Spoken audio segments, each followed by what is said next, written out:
stream is powered by Melita, using Melita Gigapower Internet.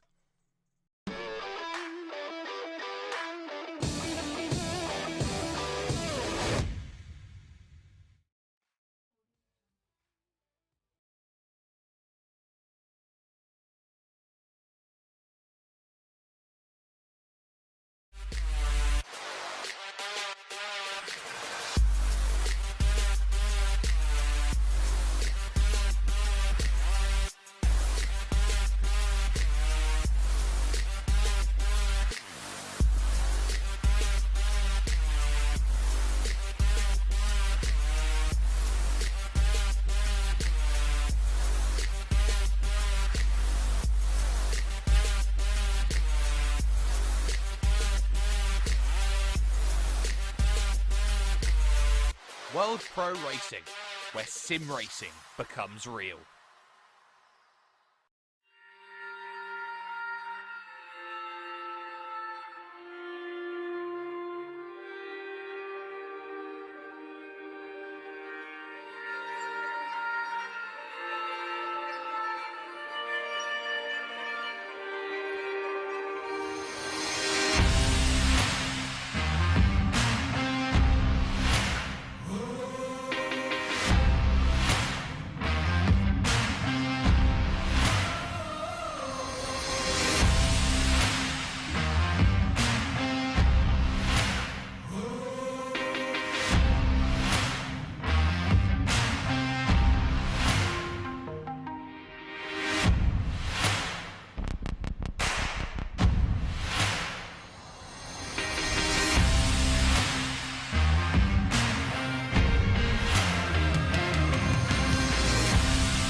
For only €5 a month, experience every high-definition moment on your TV, tablet, phone or PC.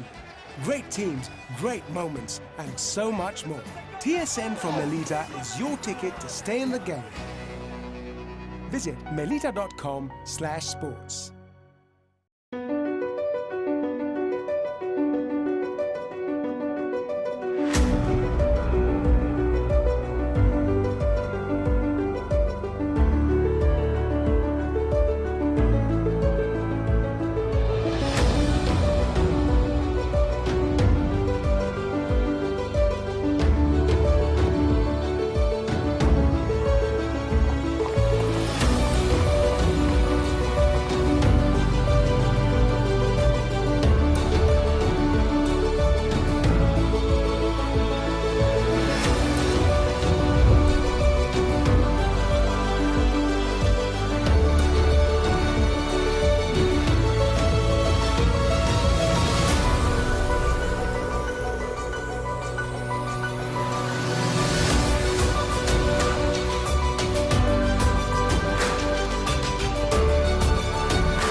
Senna was a god. No one could even dream to follow him. I'm from a very humble background. The role of women at that time were really difficult. This is so dangerous. You are risking not only your life, but also my life.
Wish your Wi-Fi network would just work in any room?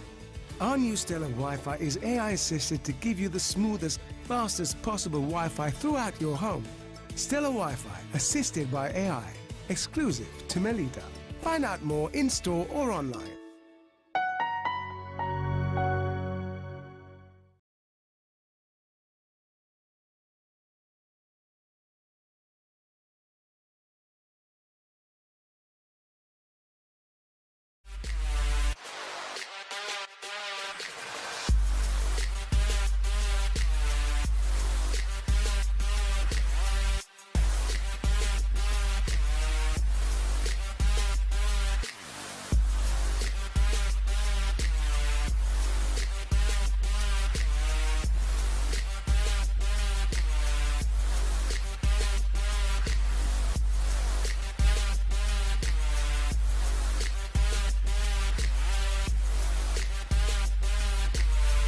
World Pro Racing, where sim racing becomes real.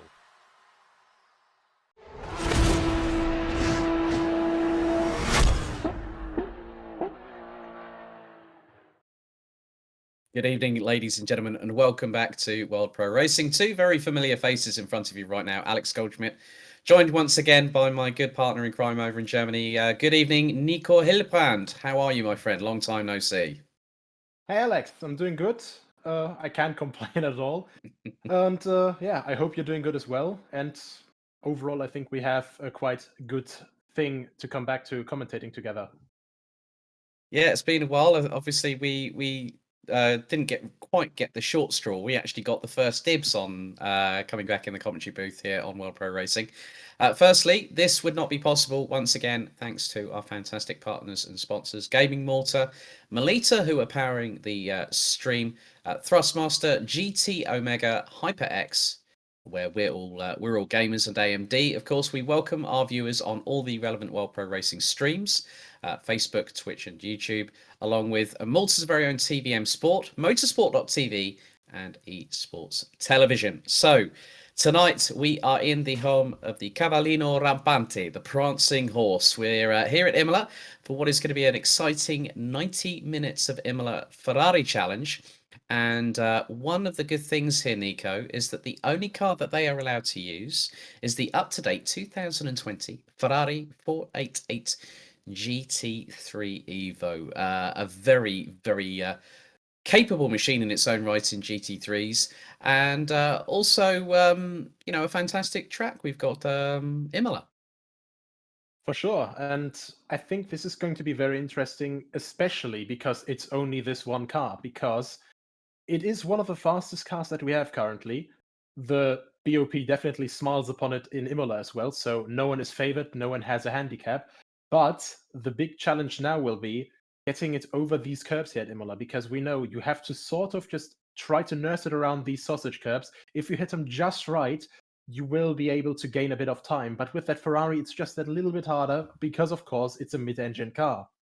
And also the fact that in terms of the GT3 machinery, there's a lot of aerodynamic trickery in terms of generating downforce, flat underbodies, and especially those very, very imposing diffusers at the back end of the cars, the big rear wings, but also the ground clearance is another issue, and that sort of comes on nicely towards the curving bit here. Along with the characteristics of Imola, you've got, like, say, Piratella, where you're actually going downwards into a left-hand sweeper after an incline coming up from Torza. Then you've got the double right at Acqua Minerale, where you're literally going in at about fourth gear at 190, 195 kilometers an hour. And halfway through that complex, you're hard on the brakes, downshifting 2 gears, trying to turn the thing in. And then you've got, like, Variante Alta. You then got the double left at Rivazza. Tamburello and Villeneuve really need no introduction at this circuit. I mean, it's got the benefits of everything, where you have straight line speed, overtaking, but you've also got the challenge for those drivers out there. Yeah, that's for sure. And of course, with the most modern layout that we have here, we have this humongous front straight that actually sort of bends over to the right and then back to the left for turn 1. But it's still just such a long point. If you just set it up perfectly through the last 2 corners, you have such a huge drafting zone, and you can make moves for days there. And yeah, that is also the most popular braking zone of the entire track, because, of course, when you have so many high-speed corners, except for example for that hairpin as well after Villeneuve, it's very, very difficult to set up a move. But I'm pretty sure that despite that, we're going to see a lot of exciting racing action here today. Well, before we head out on track, let's have a catch up with our stewarding team here at World Pro Racing. So we'll have George Muscat, our race steward, and also our race director, Adrian Figalo. Good evening, Adrian. How are you? Good evening. Good evening, everybody. I'm okay, Looking forward to another race, yeah. And obviously, we've had this discussion, obviously, when we talked about this at the Nürburgring event we had a few weeks ago. Imola is a track that is steeped in motorsport history, and obviously with the Cavallino Rampante, the Ferrari, it's a really good mix, but also it's going to provide some exciting racing, and hopefully, touch wood, and I'm going to do this now, not too many decisions for you and George to have to make this evening. Exactly. Well said. It was something that I ended actually the briefing with. You know what I mean? I told him, let's enjoy the race, have fun, and don't give me too much work to do today. So, Well, fingers crossed. Adrian, give our best regards to George, and hopefully we'll catch up with you a bit later on. very much. Enjoy. Okay, without further ado, let's head out onto the circuit. Just over 3.050 miles, 4.909 kilometers. And one of the other good things about the game here on Assetto Corsa Competizione, Nico, is the fact that we're going to see so many different liveries, aren't we? Yeah, that's for sure. I mean, there are also already quite a lot of beautiful liveries, just standard or as part of the 2020 season DLC. But of course, we have this livery editor here, and I have to say, overall, one of my favorite cars for this in-game livery editor is definitely the Ferrari, because it has just such nice and unique designs. You can see it here for Hamada El Krisi, for H3 Racing, with this just grey metallic livery. And then this very modern looking, like this, how do you say it best? Like, it just looks sort of like electrical, like this, these stripes give me a bit of a flashback to Tron. That's exact. I was just going to say, I was waiting for Tron, Clue, Kevin Flynn, maybe his son Sam would come into the mix, especially if you want to consider the film released a few years ago, Tron Legacy. But yeah, but one of the other, just seeing the Nome Rosso colour on Ferrari, or the bright yellow. Those are the two cars that you really, the two colours that you really associate with Ferrari. In terms of its motorsport heritage, obviously there's been the big news in the FIA World Endurance Championship that Ferrari are bringing an LMH entry into the party, which Charles Leclerc has openly admitted that if he gets the chance, he's going to race it, which is brilliant stuff to hear that someone like Charles Leclerc is wanting to have an opportunity, and I'm sure that Carlos Sainz Jr. would not pass up that opportunity at all. Yeah, I don't think anyone would really pass up that opportunity, but what I think the most interesting thing is, it all started last year with sim racing, with the virtual Le Mans 24 Hour, where they got their first taste into the Le Mans 24 Hours, like without a bigger, like real life racing experience in that. But they all, even though the race didn't go brilliantly for Ferrari in that case, they all went very enthusiastically, yes, we definitely want to do this race in real life. If we have that opportunity, we definitely wouldn't pass it up. And I think, someone at Ferrari, obviously they would have been planning this way before than just last year in the late year. But, someone at Ferrari was listening there, and quite honestly, return up to the top class of Le Mans after 50 years, that's already quite something enough. But if we would get the actual F1 drivers, that would truly be a return to the 60s and 70s, where the drivers for Ferrari, of course, like Lorenzo Bandini in the 60s in the 330 P4 and P3, depending on which year you want to pick, those drivers did all of that just on the schedule. And I think it would be a very welcome return to that kind of rhythm. Yeah, very true. On your screens, Luke Whitehead, runner-up for Season 2 of the World Pro Racing Assetto Corsa Competizione Sprint Series in the H3 Racing number 2 Ferrari 488 GT3 Evo. 4-litre, I think, turbocharged V8, if memory serves me correctly, Nico. Yeah. Because obviously nowadays, the funny thing was I had someone actually say to me, well, is the Ferrari turbocharged? And I went, yeah, I think the only cars that on Assetto Corsa Competizione that I know of that are naturally aspirated or atmospherically breathing are the 6.3-litre Mercedes-AMG GT3 and then also the Lexus RCF. Briefly, we did see Jan-Niklas Ebrich, who has also taken success in multiple casual races here on World Pro Racing. He actually got a nice little sequence of them going together. The 299 from Germany comes across the line, currently P4. But it's had Queasy leading the way by just 36 thousandths in qualifying. So both H3 racing cars at the top of the timesheets, with Carly Atkins, the number 41, quite a big difference behind. So Ebrich, Ohak, Dombretz, Dermer, Ginchard, Patel and Sleater round out the top 10. But this is only free practice. It's only when qualifying gets underway. It will be a 15-minute qualifying session. Then we'll have a 90-minute race here at Imola. There will be 2 mandatory pit stops refueling is required. I think it's really good that we're in the home of the prancing horse, Nico, and we've got the Ferrari 488 GT3 Evo.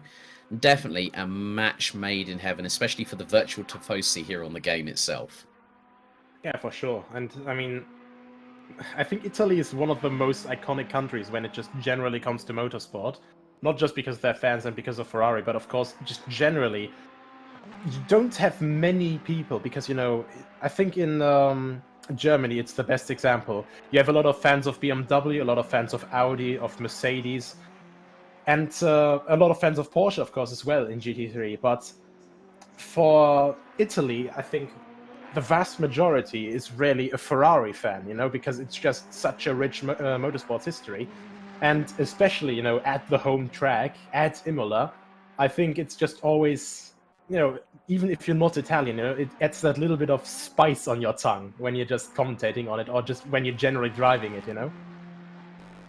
Yeah, very true. I think the closest I've ever got to being either in or near a Ferrari would be the fact that I've actually, and I'm going to openly, honestly admit this, I have owned an Alfa Romeo in my time. Very nice. So 155, no, 147, 1.6 twin spark Lusso, and it was in Daytona Blue, 3-door, lovely car to drive, twin spark engine, you know, like literally, it's sort of like the Italian equivalent of VTEC. Like literally, you punch it over 5,500 RPM and you drop it down a gear or two, you're smiling like the proverbial Cheshire cat from Alice in Wonderland. But yeah, that allure of Ferrari is so visceral. It's so in your face, and you like them. It doesn't matter who you are, whether you got an affiliation for, as you said, BMW, Mercedes, Audi, Porsche, you know, you look at a Ferrari and they are so eloquent in their design language. It's just that sort of perfect symbiosis that it looks fast even when it's standing still. Yes, that for sure. And I mean, we even saw a couple of spy shots online of a potential Ferrari SUV, which of course is rather atypical for the history of sports cars. But even that, you know, just with the curves it has, almost like the Lamborghini Urus as well, which of course, you know, is an SUV which was built with Audi as well, who of course have a lot of experience with building the Q7, the Q5 and all that stuff. And that Urus also, you know, just very elegant. But the lines, you know, they are still that of a sports car. It's just sitting a little bit further up. Yeah.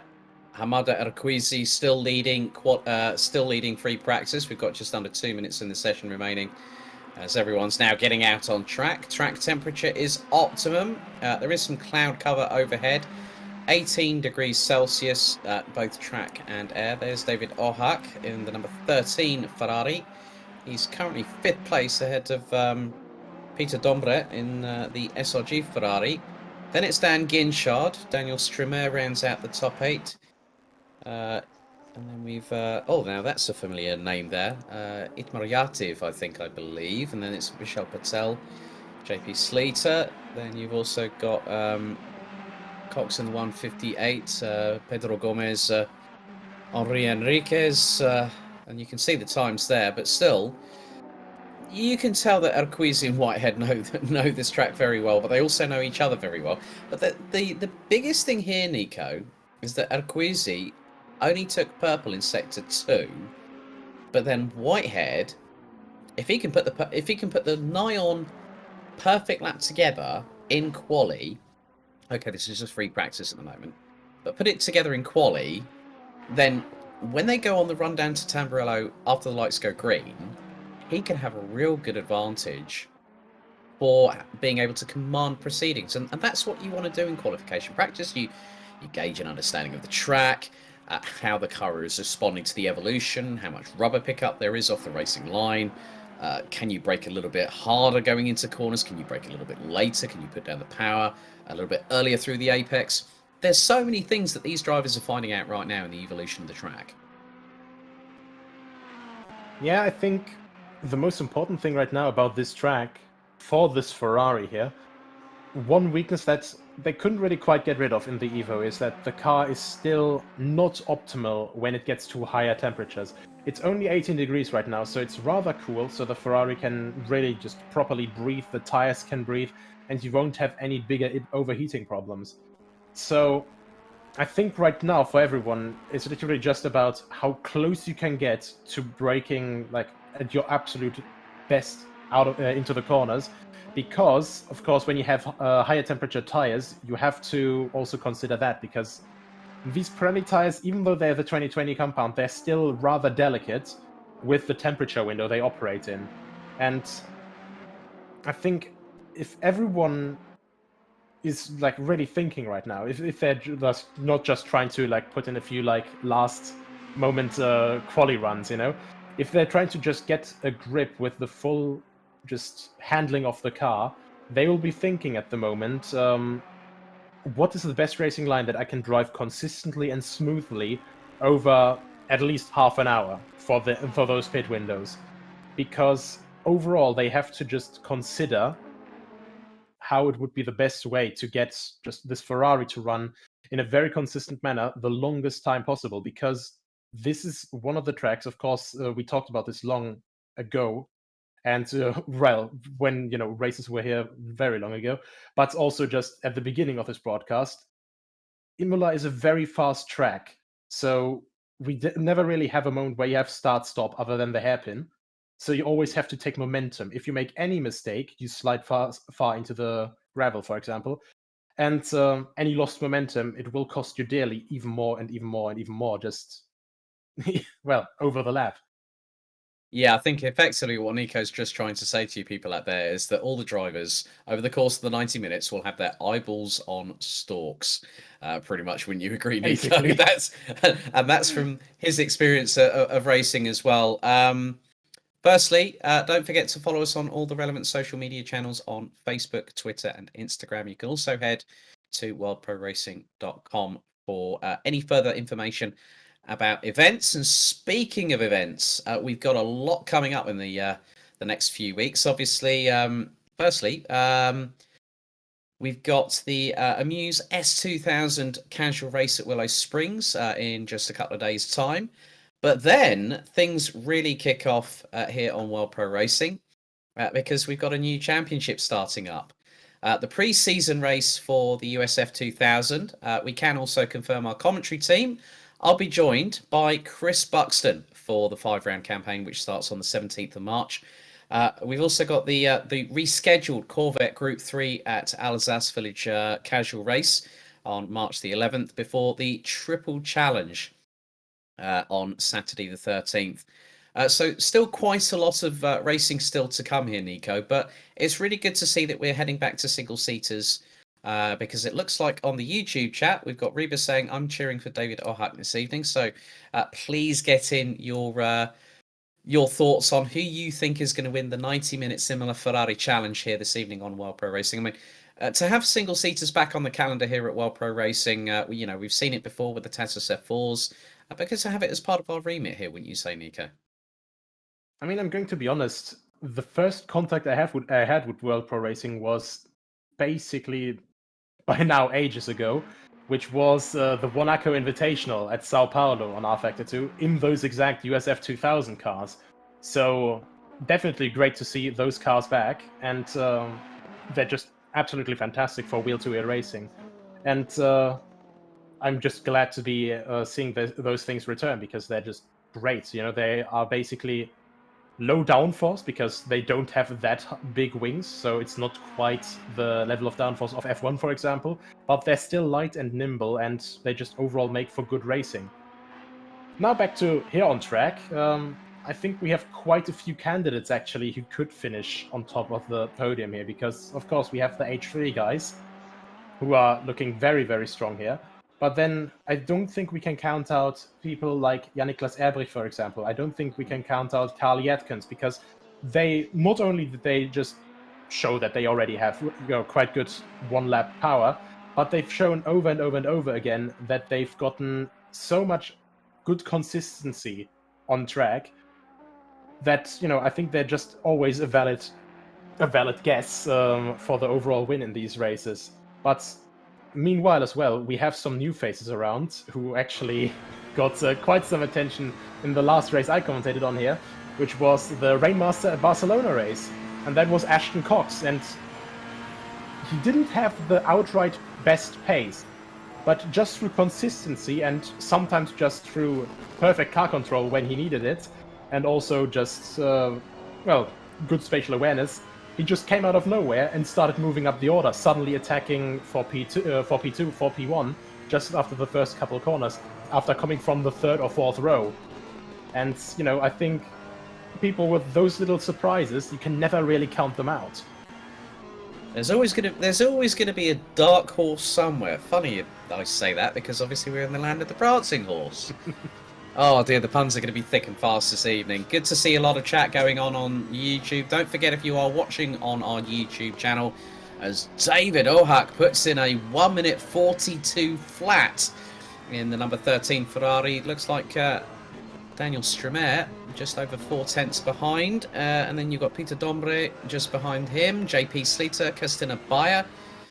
We've also got Silva Permets back as well. Itmar Yativ rounds out the top 7 ahead of Portugal's Henry Enriquez. And we've also got Cornelius Yaziunas as Callie Atkins goes up into P2 on a 1 minute 42.327.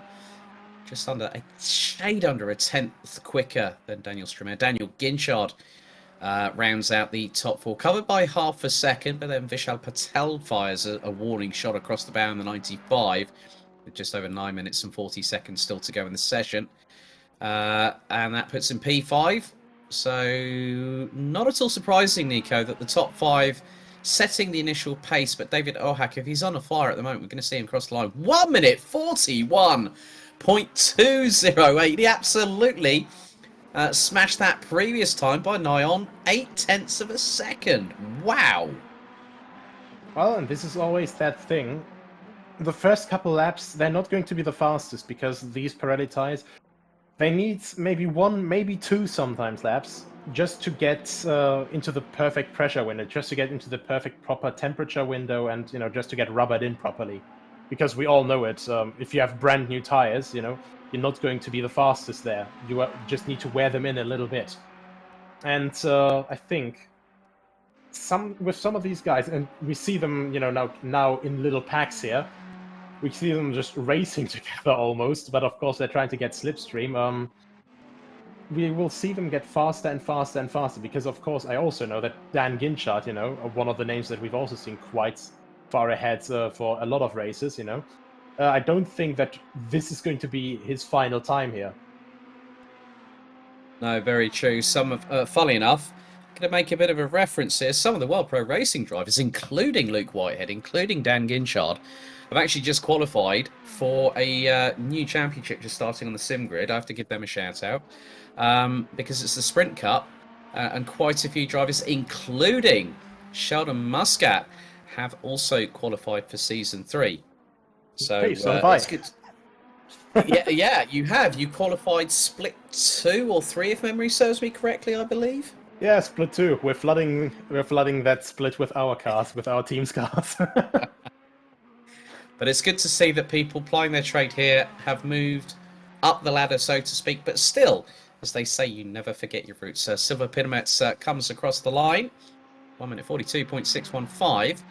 But, you said about Jan-Niklas Ebrich. He's gone P2. It's less than 7,700 between them. As well, 60 thousandths exactly between David Ohak and Jan-Niklas Ebrich. And then look at the gap between Ebrich and Carly Atkins as Basil Davoin goes P12. My godfathers, we've only had 22 drivers. Ohak's just literally been grabbing that Cavallino Rampante by the scruff of the neck and dragging it along for the ride here at Imola. My goodness me. Yeah, I think these are still not the final times that we'll see, but the problem, of course, is as fast as Imola is, as I said, it's not easy to overtake here, and of course you also just have to look out that you get a clean lap and no traffic. And as I'm just saying that, we see Carly Atkins immediately improve by almost a second and get up to a 141.2, or actually 141.3. It's pretty good. Marcus Littlewood from Omega E Racing, a regular here on World Pro Racing. Good evening, Marcus. Hope you and your dad Stephen are keeping well. He's spectating. It's nice to see that. I mean, I always find that quite therapeutic as well in some respects. That we do all this. We are either a lot of us do a lot of racing or a lot of commentary, and you get to that point you go, I'm just going to watch for a change, and it's really, really nice to hear that the community stays together. Silver Pyramids goes P5 on that particular occasion, and there seems to be an all McLaren field. Well, yeah, I'm sure that can be arranged in some respects, and yeah, we've got to get Nathan Mifsud. It's the law. If you're a part of the team here at World Pro Racing and you do have a sim, the fortunate thing for me is I'm the odd one out because I don't have a sim. I just have a computer. I know that's no excuse. There will be some plans in the future. Maybe I might have to get some tips from you, Nico, with regards to driving. Don't know about Nathan, but I mean, now we're really getting to see a true indication of the times. Alquisi, that was actually fastest in free practice, is in the pits at the moment. We've got 5 minutes of the session left to go. Down in 11th position, nearly 2 seconds off the pace. But David Ohak's really, really come alive in this. And we normally see David either towards the middle part of the top 10 or probably in the mid-pack as the suggestions again are coming in. Marcus Littlewood is recommending the Raeta Engineering RX3 GT3, which was based on the Lamborghini Gallardo, in the wet around the Nürburgring. That's an interesting proposition, wouldn't you say, Nico?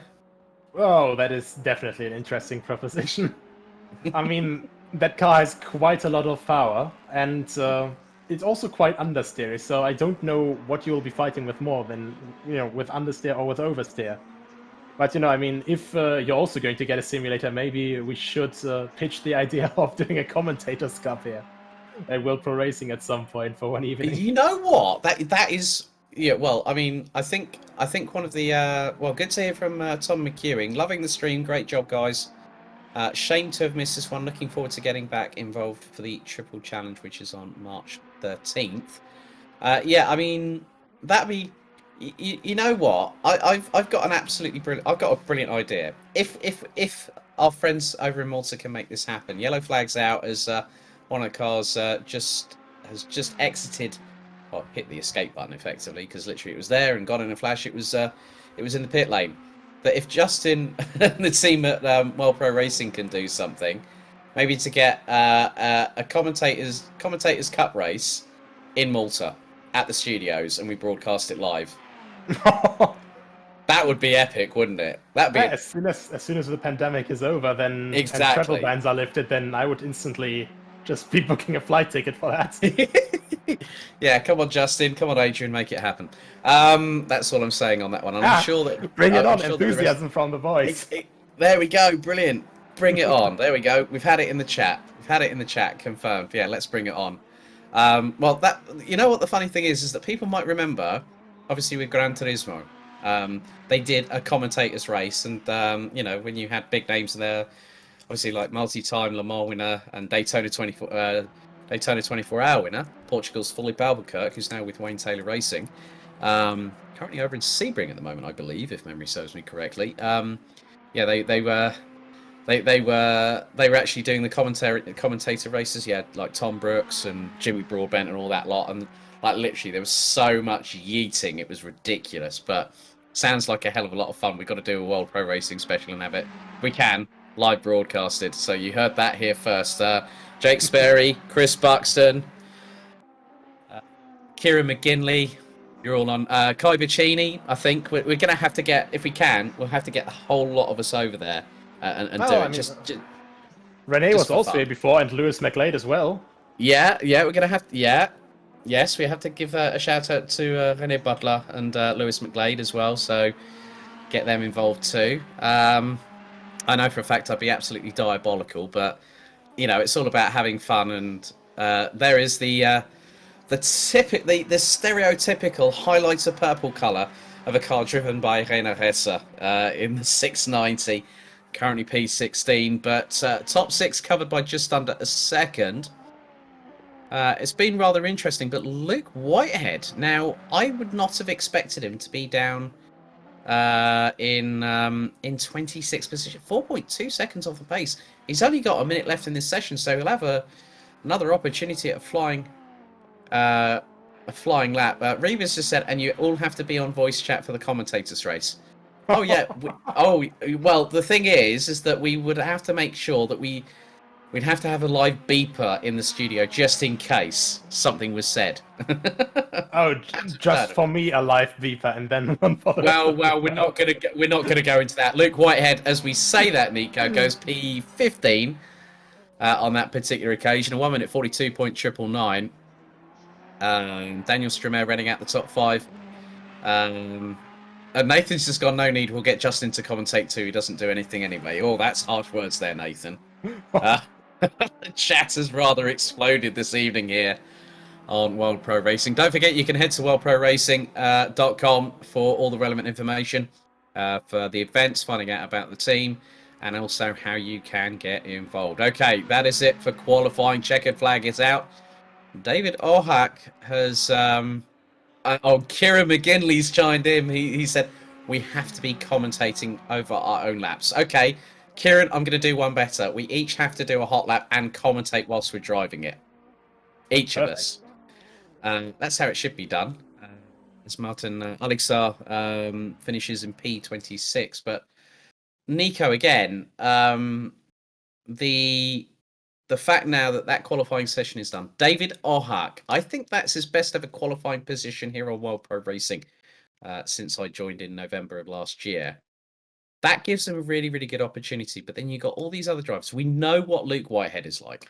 He's rapid. When he gets the bit between his teeth, he's runner-up in Season 2 of the ACC Sprint Series. And he knows... We normally see him in an Audi. Now it's Ferrari only. There's some drivers up there. I mean, Dan Ginchard, he's been close to having a victory. I don't think he's had one. He's been in the top 3, so this could give him an opportunity. There's so many different factors where we don't know what's coming in the next 90 minutes, and that's what we love. Unpredictability here on World Pro Racing. Yeah, that's for sure. And especially with these 2 main pit stop windows that we also have. Oh, well, not really pit stop windows, but these mandatory pit stops that we have. It's all down to strategy, how people will want to play their cards right here. And I think especially that will be quite something, because of course you want to just play your cards absolutely right. You don't want to get caught in traffic. You just have to time it perfectly. And especially Dan Ginchard, who actually lost the chance for his first win in the Barcelona Rainmaster race because of a bit of a messed up pit stop strategy. I think he's very desperate to make it up this time for that. Well, one thing I know about Dan Ginchard, he's nothing if not motivated and resilient. That young lad. Yeah, that's for sure. I've known him. I've commentated on him in karting, and it's quite weird now commentating on him in sim racing. But I know him and his family very, very well. So I hope the whole family are all keeping well, especially his younger brother Freddie. Along with that, so it just goes to show that with the fact that real life racers are having to keep themselves sharp, keep themselves match fit, ready for when things do get unlocked. Obviously, the situations in the respective territories, obviously Germany and the UK, very, very different in their lockdown release approach, sort of strategies. But it's a good teaser for seeing how they're going to be able to keep the ring rust at bay going back into real life racing, because you're working all those respective muscles. I mean, especially when and you know this yourself personally. You're working your core strength. You're also working your forearms, your upper body. Your neck muscles are like literally aching like hell. I mean, it's the same with commentating. If you're looking in one particular position long enough, your neck muscles is going to start to seize, possibly cramp up a little bit if you haven't trained the muscles correctly. But that's how the drivers can really keep themselves sort of match fit, can't they? Yeah, for sure. And not just that, I think the biggest thing in the entire winter break and the entire pandemic break from real racing, I think a lot of real racing drivers and also just sim racers, because they do get together quite a lot actually in these breaks, because of course the real racing drivers, they want to get proper racecraft practice done as well to not get rusty with that. But Yeah. what really helps them there is to have fast people in the actual like main topic there in sim racing to actually help them get fast. And real racing drivers, they have that intuition, they have that fine feeling and that adaptability basically all the time, as far as I've seen it. A very good friend of mine, Maximilian Hackländer, drives in the ADAC GT Masters for a couple of years now, drove VLN for years, and we've been racing almost non-stop over the year, and it just keeps both of us fit with reflexes, with just general racecraft, and just trying to constantly stay on top of things. Kieran McGinley, my comment about hot laps is that it will be a qualifying lap when you commentate over it, my friend. So I upped the ante from what Kieran said. So there you go, game on. I had a good catch up with him the other day. Marcus Littlewood brings in a nice little comment here on the YouTube chat. This is going to be interesting for strategy because tyres are not mandatory. They aren't mandatory, Marcus, but, we're literally just seconds away. And look, there they are. The car's getting ready to rock and roll here. So, as it has been confirmed, and now we can hear those lovely V8 turbo engines roaring into life here, Nico. A sea of Ferraris here at the Autodromo Enzo Edino Ferrari. 90 minutes on the clock. And look at the track temperature. Oh, it's definitely hot out there in Imola. Yeah, 29 degrees. That's, well, just very, very crudely rounded up. That's almost twice as hot as it was before. When you're going from 15 degrees and all that. And from 15 to 20 degrees, you don't really get much grip change, but from up to 30 degrees, that's going to be a bit more, especially out of low-speed corners. Everyone's now, of course, trying to get their brakes and tires on temperature. And that's actually a spin back there. I think that was one from the PC boys. Oh, crikey. Yeah, a bit too much warming up. Maybe a bit too overzealous on the throttle pedal there. Right, ladies and gentlemen, welcome to the World Pro Racing 90-minute Imola Ferrari Challenge. So it is David Ohak and Jan-Niklas Ebrich, followed by Carly Atkins and Daniel Ginchard. That's the top four.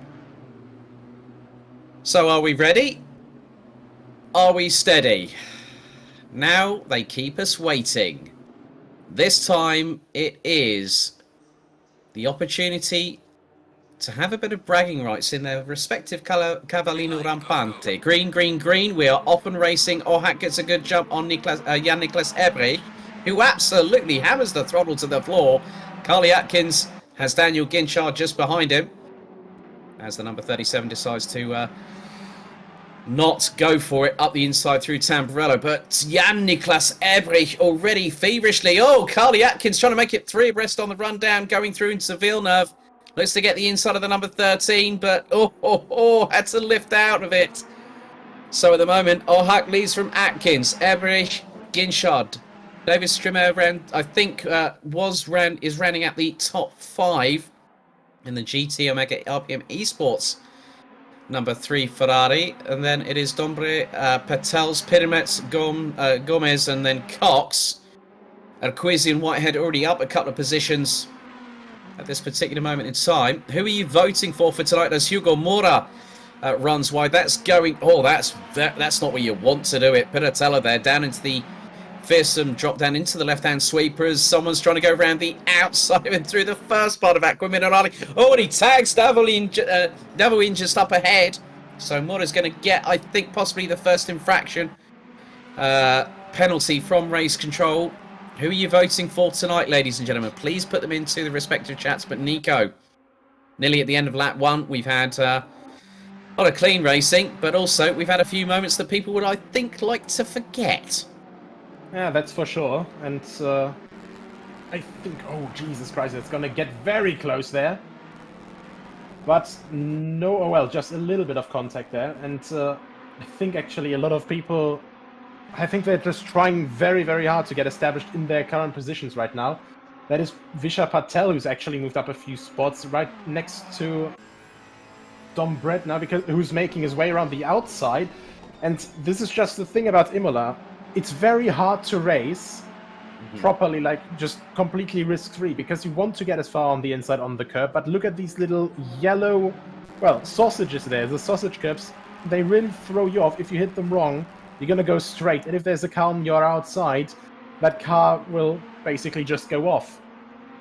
Yeah, and then the two words that most people will probably say if they were Italian would be Mamma Mia. As soon as you'd have a moment. Oh, there is a moment! Oh, that's Gomez involved. Dombre, I think, might have been involved. Whitehead, I think, got through there scot-free. Oh, my... And that was coming out of Toza. Oh, my goodness me. But David Ohak still leads, but it's Atkins and Ebrich. These three are covered by just over 0.7 of a second, but that was a major moment. So Gomez drops down the order like the proverbial pebble thrown into a pond. But Ohak's doing really well at the moment. We're on lap number 2. Atkins trying to do his best to get past, but his mistake through Variante Alta. And that was a great bit of manoeuvring from Jan-Niklas Ebrich. He was just sort of putting a bit of pressure there. We're going to go to a replay, I believe. Now, this is Gomez. He's got Dombre, I think, just up ahead. So just come through. Now in towards Toza. And what's Gomez done here? Oh, he's gone barreling in. And, oh, great avoidance by Luke Whitehead just to keep it out of the way. And, yeah, Gomez's car, the rear end, hits the barriers. Or was that? No, that was Erquisi, I believe, that actually managed to do that great bit of avoidance driving there. But Daniel Strumer now ahead of Daniel Ginchard. Ginchard now rounding out the top 5, but closing on them quickly is Silva Pirmets there. And Camille De Bastiani, who we've seen here before, saying that Davoin got completely wrecked. Yep.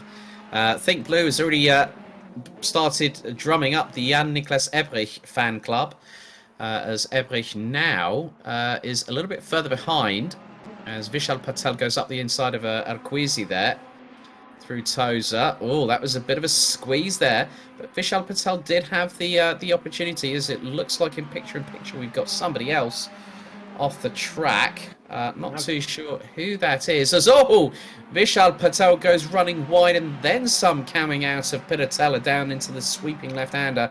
And instantly, Erquisi gets past. Dombre just up behind, and then Luke Whitehead already up into... well, he has a bit of a moment coming out of the second part of Acqua Minerale. So he's up into P10 ahead of JP Sleater. Now, this is another replay here.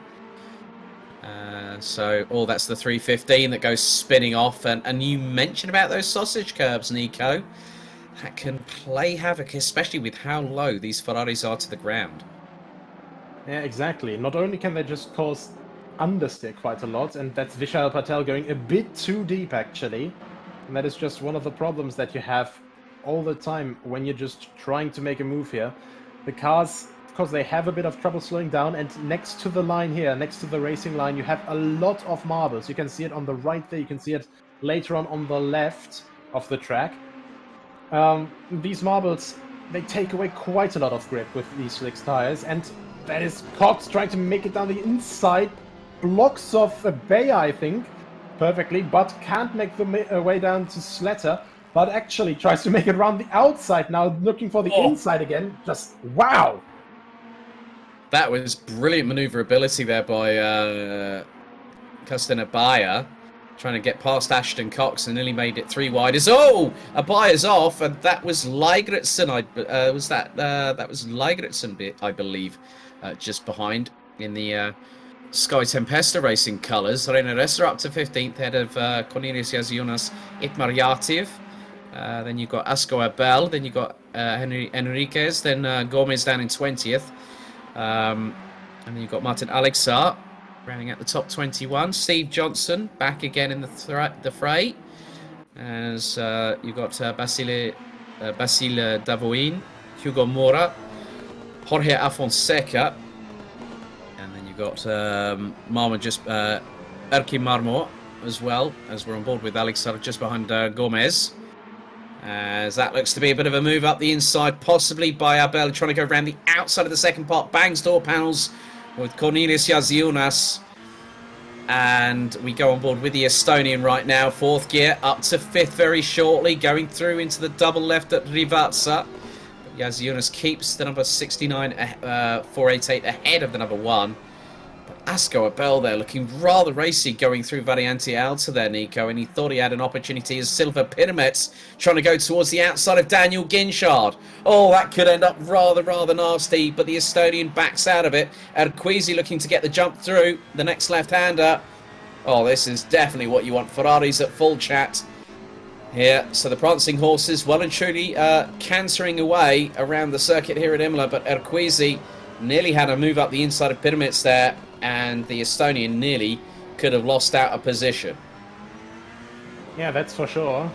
And Arquizi and Whitehead are both coming from actually further back in the grid, already up to 7th and 8th, so both H3 drivers are trying to make their way up the grid. Well, not too quickly actually, just slow and steady, but they've been making good progress so far. It's almost 10 minutes in, and they're already in the top 10, so I think the most important thing now is that they don't get just a bit over-enthusiastic, they just have to keep timing their moves now. Yeah, first penalty now issued by Race Control. Pedro Gomez in the 43 gets a 10-second time penalty from Race Control for an avoidable collision on that is on Peter Dombre in the 888. Ashton Coxall takes a bit too much sausage curb coming out of the second half of Variante Alta, and that nearly gave quite a few other drivers the opportunity, possibly Christopher Lagertsen and Kirsten Abaya, as Erkin Marmor being hustled now by Basile Davouin. And this is the battle for 25th position. So just close to hitting the conclusion of the first 10 minutes. As, this three-way scrap for 5th is absolutely not calming down. Arquizi now being chased down. Look, Luke Whitehead's gotten into this. You said about them being slow and steady here, Nico. They now see the fact that it's just about keeping your nose clean as Arquizi trying to go up the inside. Oh, that's through Villeneuve on Pyramids. But Whitehead now, look, has got the run on the 404 into Toza. Oh, Luke Whitehead took a great opportunity there. Fantastic textbook, perfect placement of the car there. I was about to say, maybe they'll take it down a little notch in between those two, because they're both teammates. But, well, evidently not. They're both going absolutely knife between their teeth, going head-to-head with each other, as the track's getting even hotter, actually. But of course, you just have to be there in the moment, and Arquizi, trying to go past Pyramids, it didn't quite work, touched the gravel and just lost that momentum. And Whitehead, he thought, well, anything you can do, I can do better, and just went for the move. It's just like that old song, isn't it? But yeah, I mean, the thing is that one of the most important things about racing is never take out your teammate. And so I would have thought that Arquizi, they're still going. Oh my goodness me. Luke Whitehead absolutely animalistic in terms of his controlled aggression. I think Silva Pyramids just got the short end of the stick there and is flashing his headlights as if to say, "Oi, what was that?" But to be honest with you, Silva, if you're going to leave a gap open like that, you only need someone like Luke Whitehead to take that opportunity, and he took it. So in that sort of respect, and now Luke Whitehead's trying to find his way past Daniel Ginchard. But I know for a fact, now it just depends on where Ginchard places the car. They're going to come out of Tamburello. Luke Whitehead, what a drive. This bloke is an absolute machine at the moment and gets past the number 37 going into Villeneuve for 5th place, having started just outside of the top 10. So Luke Whitehead is on absolute fire right now. And about 2 seconds up the... Well, no, I don't think that's even that now. I think that... Strimaire isn't nearly 2.1 seconds. I think it's about a second and a half or something like that. There's Strimaire now. And now coming through into Piratella and then into the double right at Aqua Minerale. But Whitehead, what's the gap between them? Well, it's 2.1 seconds. But the good thing is that Whitehead's now got clean air. He can now use that to his advantage here in this Ferrari, wouldn't you say, Nico? Yeah, for sure. I think the Ferrari, one of the most aerodynamically efficient cars, because it just has such a big diffuser. It runs for almost half the length of the car, I think I heard Nicky Team say once. You know, you really need clean air with it to make it work to its full potential. But of course, clean air, you always need that. But I think if Whitehead gets just a bit of good slipstream from Stremair, he will be able to just pull through, but then he has over 5.5 seconds to close now to Ohak and then Carly Atkins and Jan-Niklas Erbrich, who have both made it past Ohak now, by the way, as everything was going on. Yeah.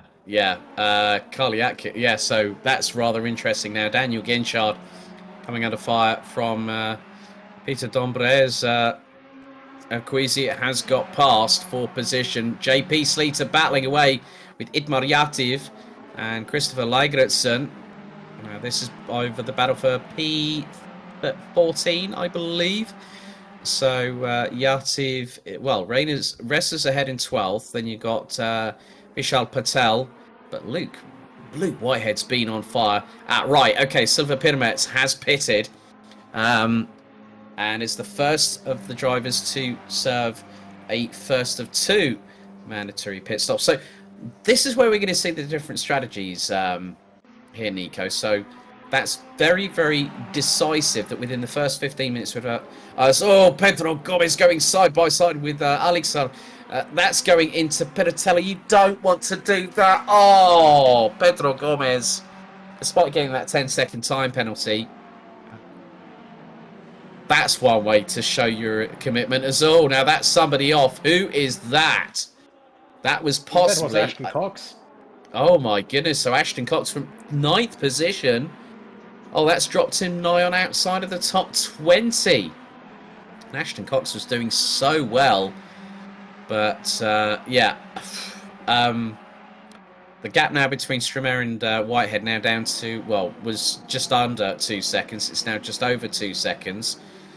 But then you can see the gap sort of changing. I mean, Dombrecht's got past Ginchard. Queasy's just 4/10 behind. But Jan-Niklas Erbrich in the 299. Oh, nearly goes sideways coming out of Villeneuve. Oh, auf Jan-Niklas. Auf mit dem Gaspedal. Oh, my goodness me. Wow, that is crazy. And we normally see him in a Lexus as well, don't we? This is a complete departure, but it also just shows the versatility of these drivers. We're going to go to a replay now. Oh, he gets a tag.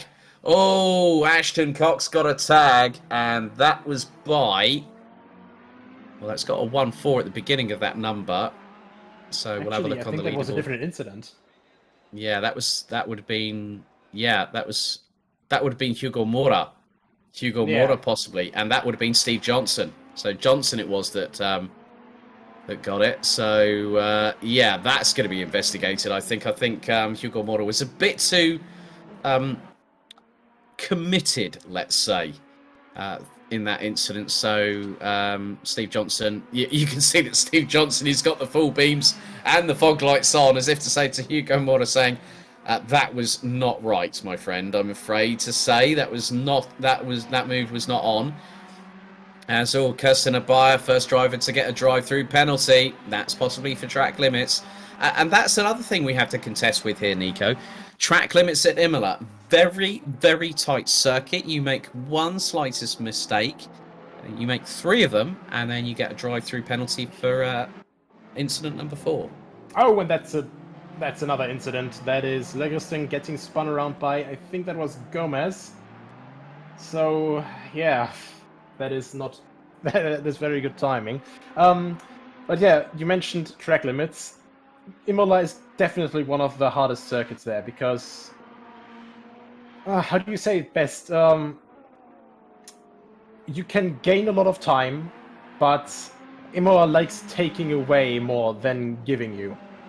Because, especially at the Variante Alta, up on the hill, before you go down to the last 2 corners, you go wide at the exit. Hello, that is a penalty.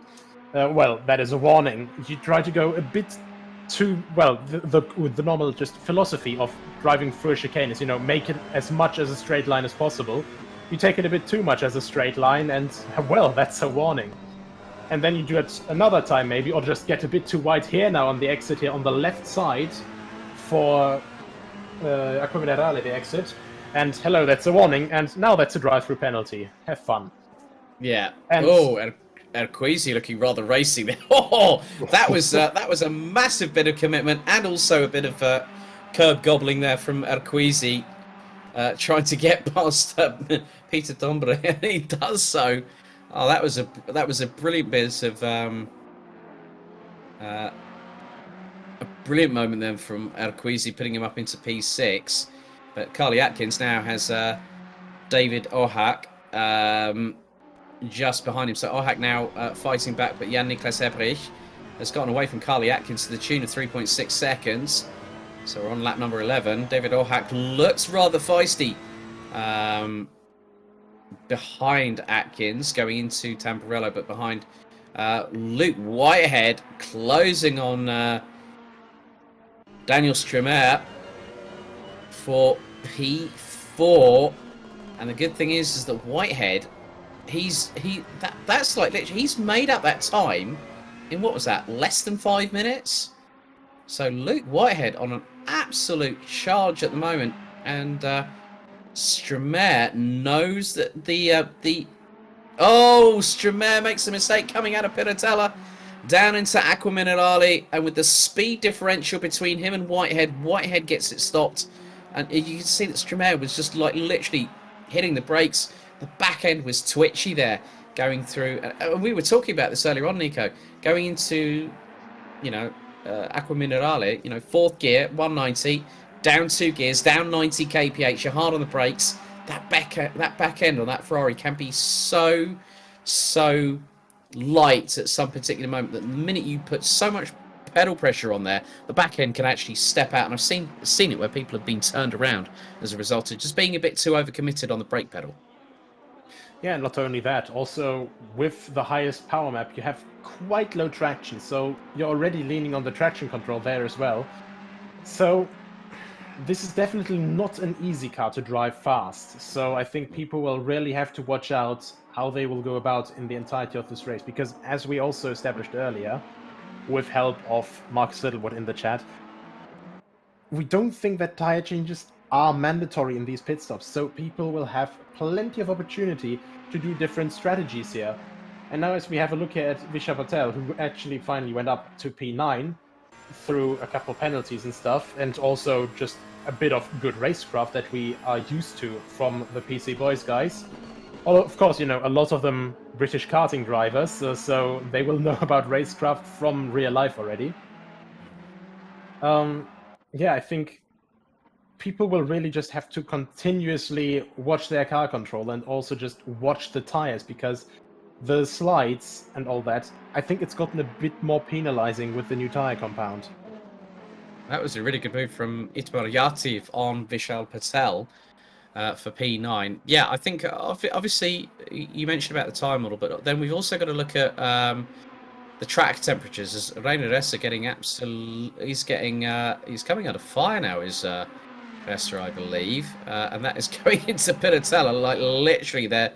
5th gear, 210 kph. You can run that a little bit too wide, and that's exactly what's just happened there in the car behind Rainer Esser. But the track temperature, and also the combination of just the consistent amount of abuse in terms of lateral movement for the sidewalls of these Pirelli tyres, plus coupled with the high temperatures. I mean, the amount of marbling, the tyre marbles that we're actually seeing at certain parts, like going into and coming out of Variante Alta, I wouldn't be at all surprised with 30 degrees track temperature. These tyres, they could quite quickly fall off a cliff if you put the car somewhere incorrectly, as Peter Dombre has got past Dan Ginchard for P7 in the run down to Tamburello. But that could be another contributing factor, that drivers, okay, they know that they can actually refuel, but someone might decide to literally go, well, if I'm going to refuel, I'm also going to take tyres, because they'll want to have their weapons sharp on these cars. And, you said about the fact that they're quick, but mid-engined, rear-wheel drive, the back tyres are going to suffer more than the fronts. That's for sure, but then the problem is, Are you going to try and do that extra bit of danger and just also try to go for one entire set for the entire race, and then risk having a bit of a spin? But then you have to also consider you don't have to refuel that much this entire race, so maybe you save 20, maybe even if you instead go with a strategy for tire changing every pit stop, you would change, you would save almost 40 seconds. Because refueling, I think, in the amounts that we need at the moment is around 10 seconds for half an hour, or 10, 15 seconds. So overall, we'd look at 30 to 40 seconds time gained. But then you have to think, is it actually worth it with how the tires are actually dropping off right now? And speaking of dropping off, we saw one driver in the qualifying session, but he didn't start the race because his PC dropped off, and that is Dan Hackett. And he also wrote about that in the YouTube chat already. He's going to kick his PC. Yeah, and in the meantime, David Ohak did an absolutely brilliant job going up the inside of Carly Atkins, going through into Rivazza to now take second position. But Jan-Niklas Ebrich has nearly a 5-second advantage up the road after just about 23 minutes of this race completed so far. Bit of a moment there for Carly Atkins going out of Villeneuve, but he keeps it back together there, going through the left-hander at Toza. So what we'll try and do is let's see if we can actually go on board. Let's go on board, if we can, with Luke Whitehead in the number 2, who's actually behind Carly Atkins. Let's see if we can get an on board with him. Let's go on board for pretty much a lap here, so you can actually see the gear change. So, yeah, literally the amount of speed that Luke Whitehead just literally burned off with the brakes there. That was around about 80 to 85 kph. Going through into Acqua Minerale. Now in the run-up to Variante Alta, down from 4th into 2nd. Well, actually, first gear. And just the noise that you can hear from this 4-litre V8 turbocharged engine pushing out. It's just around about sort of 550 brake horsepower. And you can now see that whilst Ohak and Atkins are battling, Luke Whitehead was effectively now down by 6/10. So Luke Whitehead is absolutely flying right now, and you can see that there is a time counter down on the left-hand bottom corner of that 1 minute 42.1 for Whitehead. Gap now down to 8/10. Look, he's half that. He's taken out in the last 2 laps there, Nico. That is well over 1.2 seconds. Luke Whitehead on an absolute flyer. Yeah, that's for sure. But overall, I think he and his team, H3 Racing, they have a quite good grip on how this car works. They drove it just over a week ago at the RCI 24 Hours of Kyalami in the Invitational split, and that car there, it looked absolutely planted as well, so it always helps if you have an understanding of the car. There's always some time to be gained, just with a little bit of different damper settings, and as it looks here, for him, it absolutely sits perfectly on the brakes. So I think you just optimize it on braking and also just keeping the car stable in the entire process under braking, because we saw last lap, as we come to the Variante Alta again, he just power slided it a little bit out of that corner, but it was just perfectly sorted for that corner there then. Okay, we've had another couple of penalties coming through from race control. Hugo Mora in the number 14. And the incident between Hugo Mora and also Steve Johnson in the 85. Hugo Mora gets a 5-second time penalty for causing an avoidable collision on lap 8. Then the following lap, well, Pedro Gomez's race has gone from bad to worse. He's got a drive-through penalty for causing an avoidable collision with Christopher Ligretson in the number 92. Luke Whitehead now is on the verge of getting past Carly Atkins through into Tamburello. Oh, bit of a lag spike there from Carly Atkins. But Luke Whitehead still makes it through. And that makes him, I think he started, if memory serves me correctly, he started around P13, P14. Oh, is that Ohak? Oh, that's Ohak. So Ohak's down into 4th place. Oh, my goodness me. Luke Whitehead is now going to start chasing down Jan-Niklas Ebrich. Lap number 16, and there is Ebrich. Oh, well, this has changed things quite dramatically. Now, I wonder what happened to Ohak. Now, So I think what we're going to do, first of all, let's have a look at Luke Whitehead's start at the beginning of this race, just under 27 minutes ago, because this guy's been on absolute fire tonight. Okay, right. Now they start building the speed. Lights go green. Okay, now this isn't Tamburello. Watch, he's going to try and go to the outside. So P15, okay, he's going to try and get past Hugo Mora. Arquizi takes a little bit of a shortcut. Nearly goes 3 abreast coming out of Tamburello. As someone goes exiting state, that was Reiner Hesse going off to the right-hand side and rally crossing. He gets up, so Whitehead gets up the inside of Arquizi. That's through Villeneuve. And oh, look at that! That was a hell of a dive to the inside there by Luke Whitehead. Oh my goodness me! But P15, he's made up 13 places in what's that? Less than 28 minutes. David Ohak has now pitted. So wow, Luke Whitehead. I think that Jan-Niklas Ebrich is hearing the Jaws music in his earphones right now, because he'll know where Luke Whitehead is. And Ebrich has been running in the 143.0s. Whitehead's been running in the low 142s.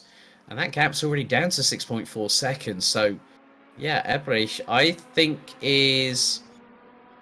You know, when you think about it, you could possibly call that may be a bit of a bigger fuel load for Jan-Niklas Ebrich. I think he's looking to put the first stint in a little bit longer, then maybe go for 2 shorter stints, so he doesn't have to refuel so much, which I think would be a rather shrewd call there, wouldn't you say, Nico?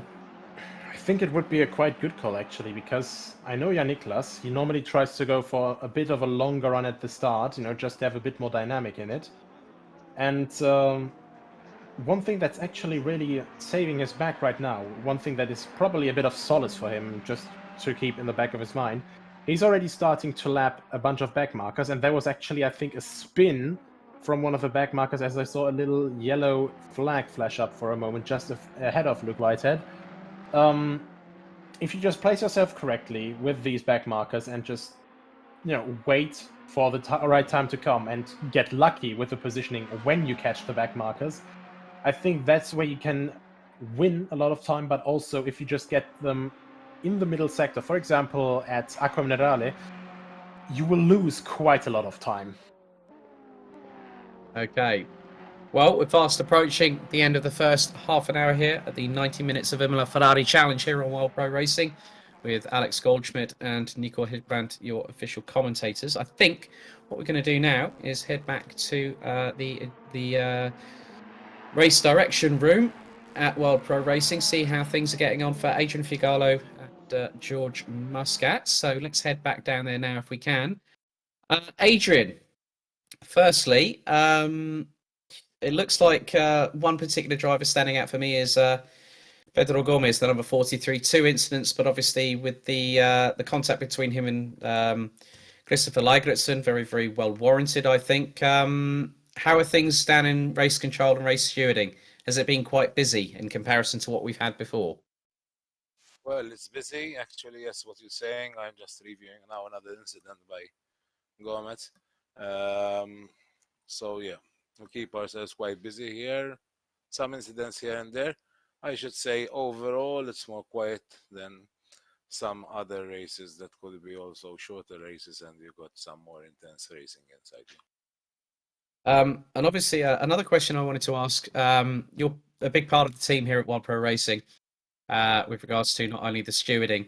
How much does it mean to you to be able to give back to those that want to understand what you and George do on a regular basis? How much does that mean to you personally? Yeah, sure. You know, it means a lot to me. We're here, obviously, enough to help drivers improve their skills. That's actually our aim, and obviously enough give the right to any drivers that would have suffered some kind of incident during the race. But definitely it's something that for us, it's very, very important that we give to drivers, educate drivers, you know what I mean, and help them grow. Also, one final question, actually, Adrian, is that the adjudication room where you and George are reviewing and making all the decisions will not only be used for the races here on World Pro Racing, but also for as a simulation and development center. What can you tell us about this at this particular moment in time? Yeah, sure. Obviously enough, very soon our center will be ready, and this room will obviously serve another purpose, which will actually be a full telemetry room, monitoring all the simulators, actually the other 17 simulators we're going to have just behind us. That sounds rather impressive. Hopefully when this pandemic's over, I'll be able to come over and visit you guys over at World Pro Racing in Malta and get a real feel for it and understand exactly what it means. So Adrian, wish you all the best, and hopefully we'll catch up a little bit later on. Sure, thanks very much, and obviously looking forward to see you here, yeah? Definitely looking forward to it as well. So, well, now if we can head over to our race steward, George Muscat. George, can you hear us? Good evening.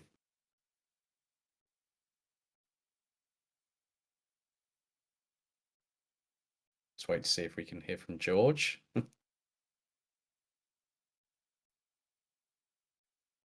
So lots of developments over at World Pro Racing. Obviously, that's the hub of the centre. You can actually see on the right-hand side. Well, we'll actually go back onto the circuit. So it looks like well, hopefully, let's just go to. I think we've got a replay coming up now. So if our broadcast director can facilitate us with that now. We've got JP Sleater battling away with Reino Hessa. Now we're going to go to a replay. Now this is the 158. Now this is coming out of Piratella down into, this is Ashton Cox. Down into Aquaminid. Oh my goodness me. Oh, that's a heart in the mouth moment there, Nico. Right smack in the middle of Aquaminid. And I said about this earlier, didn't I? That back end can go really, really light, especially when you hit the brake pedal a bit too overzealous like. And Ashton Cox found out the hard way, didn't he? Yeah, that's for sure. Made his way from P9 down to P16 with that, and a few incidents that he actually got caught up in right after that. But yeah, you could see it just at the beginning as he was turning in, a bit too late on the brakes. Ran gets light, he tries to catch it, and then there was just a second bit of a pendulum just coming from the second bit of rotation, and you really just can't catch that. The car's basically 50-50 weight balance almost, so once the weight is gone from one of the sides, it's just so difficult to catch that. Yeah, Jorge Afonseca again, not having a great race. David O'Haka. Alquisi has now pitted for the first time. All drivers have to make a mandatory 2 pit stops. Refueling is required. Even if they put in a litre or 2, that will keep them in the pit box probably a couple of seconds at the very least. So Jorge Afonseca keeping out of the way. So Johnson, Alexar, Ligritz and Strumer, they've pitted as well. Pirmets was actually the first driver to pit this evening. So Silva Pirmets in the 66 running in P13 at the moment. And you can now see some of the cars. It's a 50 km/h speed limit. Okay. Oh, now we've just had another penalty. Gomez. 3 strikes, my friend. Oh my goodness me. Pedro Gomez has had a 10-second stop-go penalty given to him for an incident on Martin Alexar on lap number 16. So I think Pedro Gomez might need to watch his P's and Q's at this particular moment in time, Nico. It definitely seems that way. It's one thing when you get a penalty, of course, for track limits or speeding in pits and all that, but his have all been for driving standards and collisions, so, maybe have a little stop and then have a look at, well, how you get close to other cars. We're actually getting another bit of news. If the 43 causes another incident, he's actually risking a disqualification, and I think it's actually been quite some time since we saw something like that. But speaking of stop and goes, there's been quite a few actually stop and go 30s, which are probably all for pit limits, so people haven't been able to get their car slowed down in time. One of them, actually quite considerable one, is Equisi, who's up in 8th place, and the first one of our guys at the front who was pitted, and that of course will cost dearly to him. Yeah, so Erquizi was up as high as P4 before he pitted. Oh, now, in the last 10 minutes, Luke Whitehead has been slowly chipping away at the lead that Jan-Niklas Ebrich had. It was 7.5 seconds. Luke Whitehead, after a few more laps, has now got that down to 4.251 seconds. So, I think, if I'm honest with you, if Whitehead really wanted to go to town, he could absolutely throttle that Ferrari to Kingdom Come. But he's not going to do that, because one of the other things that we have here is you have to have mechanical sympathy. One wrong move, that could cause damage. That means repair time in the pit lane. And that's what Luke Whitehead cannot afford to do. But Nico, temperature has dropped to 27 degrees and I see clouds in the sky. Well, things are changing here at Imola, aren't they? Yeah, that's for sure. Getting nice overcast now. Overall, I think it's probably the most favorite for any driver, unless of course they like hot temperatures. But I think in this situation, getting a bit down, I think if it would be ideal for the drivers, it would go down to like about 20 to 25 degrees. But of course, we also see the wind just turning ever so slightly, only at 1 kph so far. So that's good for the drivers for once, because if the wind is turning and it is actually quite fast, it will actually affect the the braking distances, of course. At the same time, though, when you have higher wind speeds, for example, up to from 10 kilometers an hour, for example, that is actually an indication that we have something else coming, which would in this case be rain. So we have to watch this wind speed here.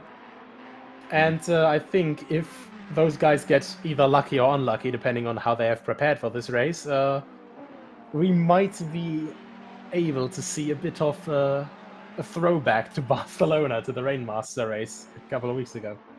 Well, maybe even if you've ever been to these tracks, ladies and gentlemen, before the pandemic hit, Spa-Francorchamps, Nürburgring, there's always a little bit of rain in the air. And that can even happen, especially with hotter conditions. And actually, there was a story I was telling Nico about earlier on. I went to the Motorsport Festival at the Lausitzring back in 2016, late May. It was 35 degrees all weekend. After the second DTM race on the Sunday, it absolutely came down heavy. And it was like 35, 36 degrees all race weekend. And it was the first time that everyone could breathe a bit of sigh of relief, because they just went, yep. Oh, thank God we've got a bit of rain. Nice camera shot there from Nathan Mifsud, who's doing the broadcast cameras this evening here on Wild Pro Racing. And that's a fantastic shot there, Nico, as they come out of the second part of Acqua Minerale. And just hearing those glorious turbocharged V8s from these Cavallino Rampantes here at Imola, that's just a wonderful little sight. But yeah, you can see all that cloud just up above, can't you? Yeah, definitely. And I mean, it's also quite noticeable. I think not too many people know this actually, but Imola also used to be a temporary circuit. So this used to be some public roads, much like Spa-Francorchamps, or for example, also Monte Carlo. I mean, Monte Carlo still is, a very temporary circuit, of course, because it's public roads used by civilians for 99% for the rest of the year. But basically, this is one of the tracks that actually came from an even tighter origin as a street circuit.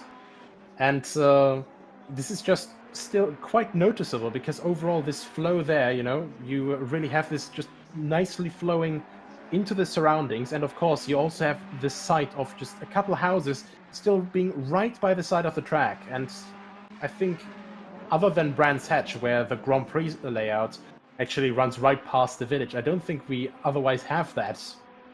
Well, basically anyway, other than, I think the next one that I would recall would be Bathurst. Mm-hmm. Well, Le Mans is also 90% of the year a public road, part of it, like the main Circuit de la South, because they have to put all the barriers up as well, So yeah, Mount Panorama, you can't exceed 50 kph, otherwise you get done for speeding. And that's a real shame for those wanting to go through Skyline at 220 kilometres an hour before going through down into the Dipper after McVillaby.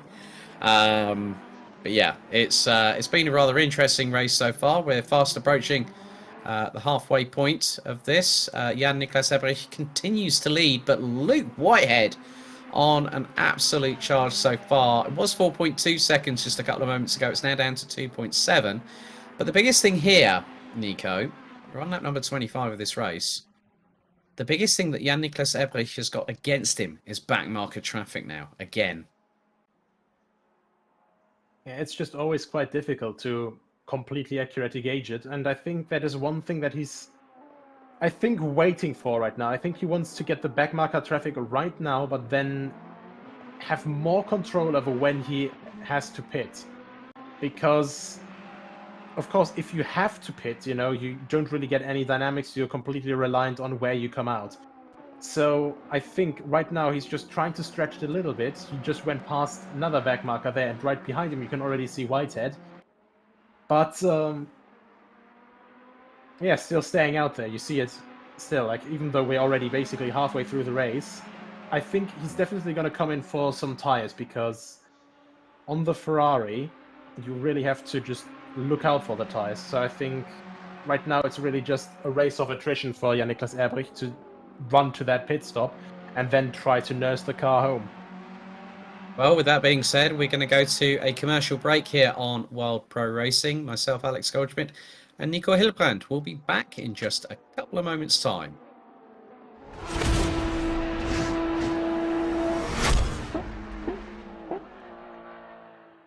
This stream is powered by Melita, using Melita Gigapower Internet.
Wish your Wi-Fi network would just work in any room?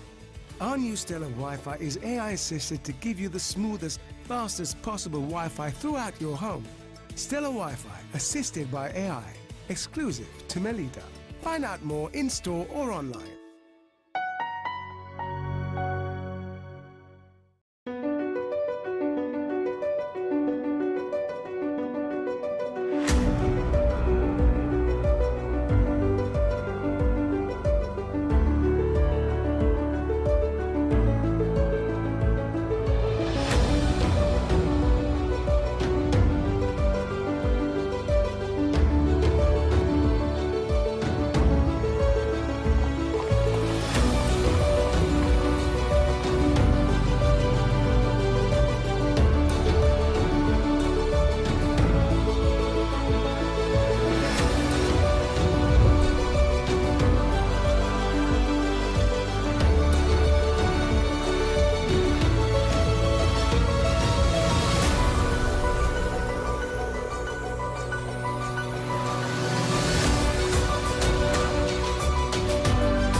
Welcome back to continuing coverage of the 90 minutes of Imola Ferrari Challenge here on World Pro Racing. Alex Goldschmidt and Nico Hilbrand here with you once again.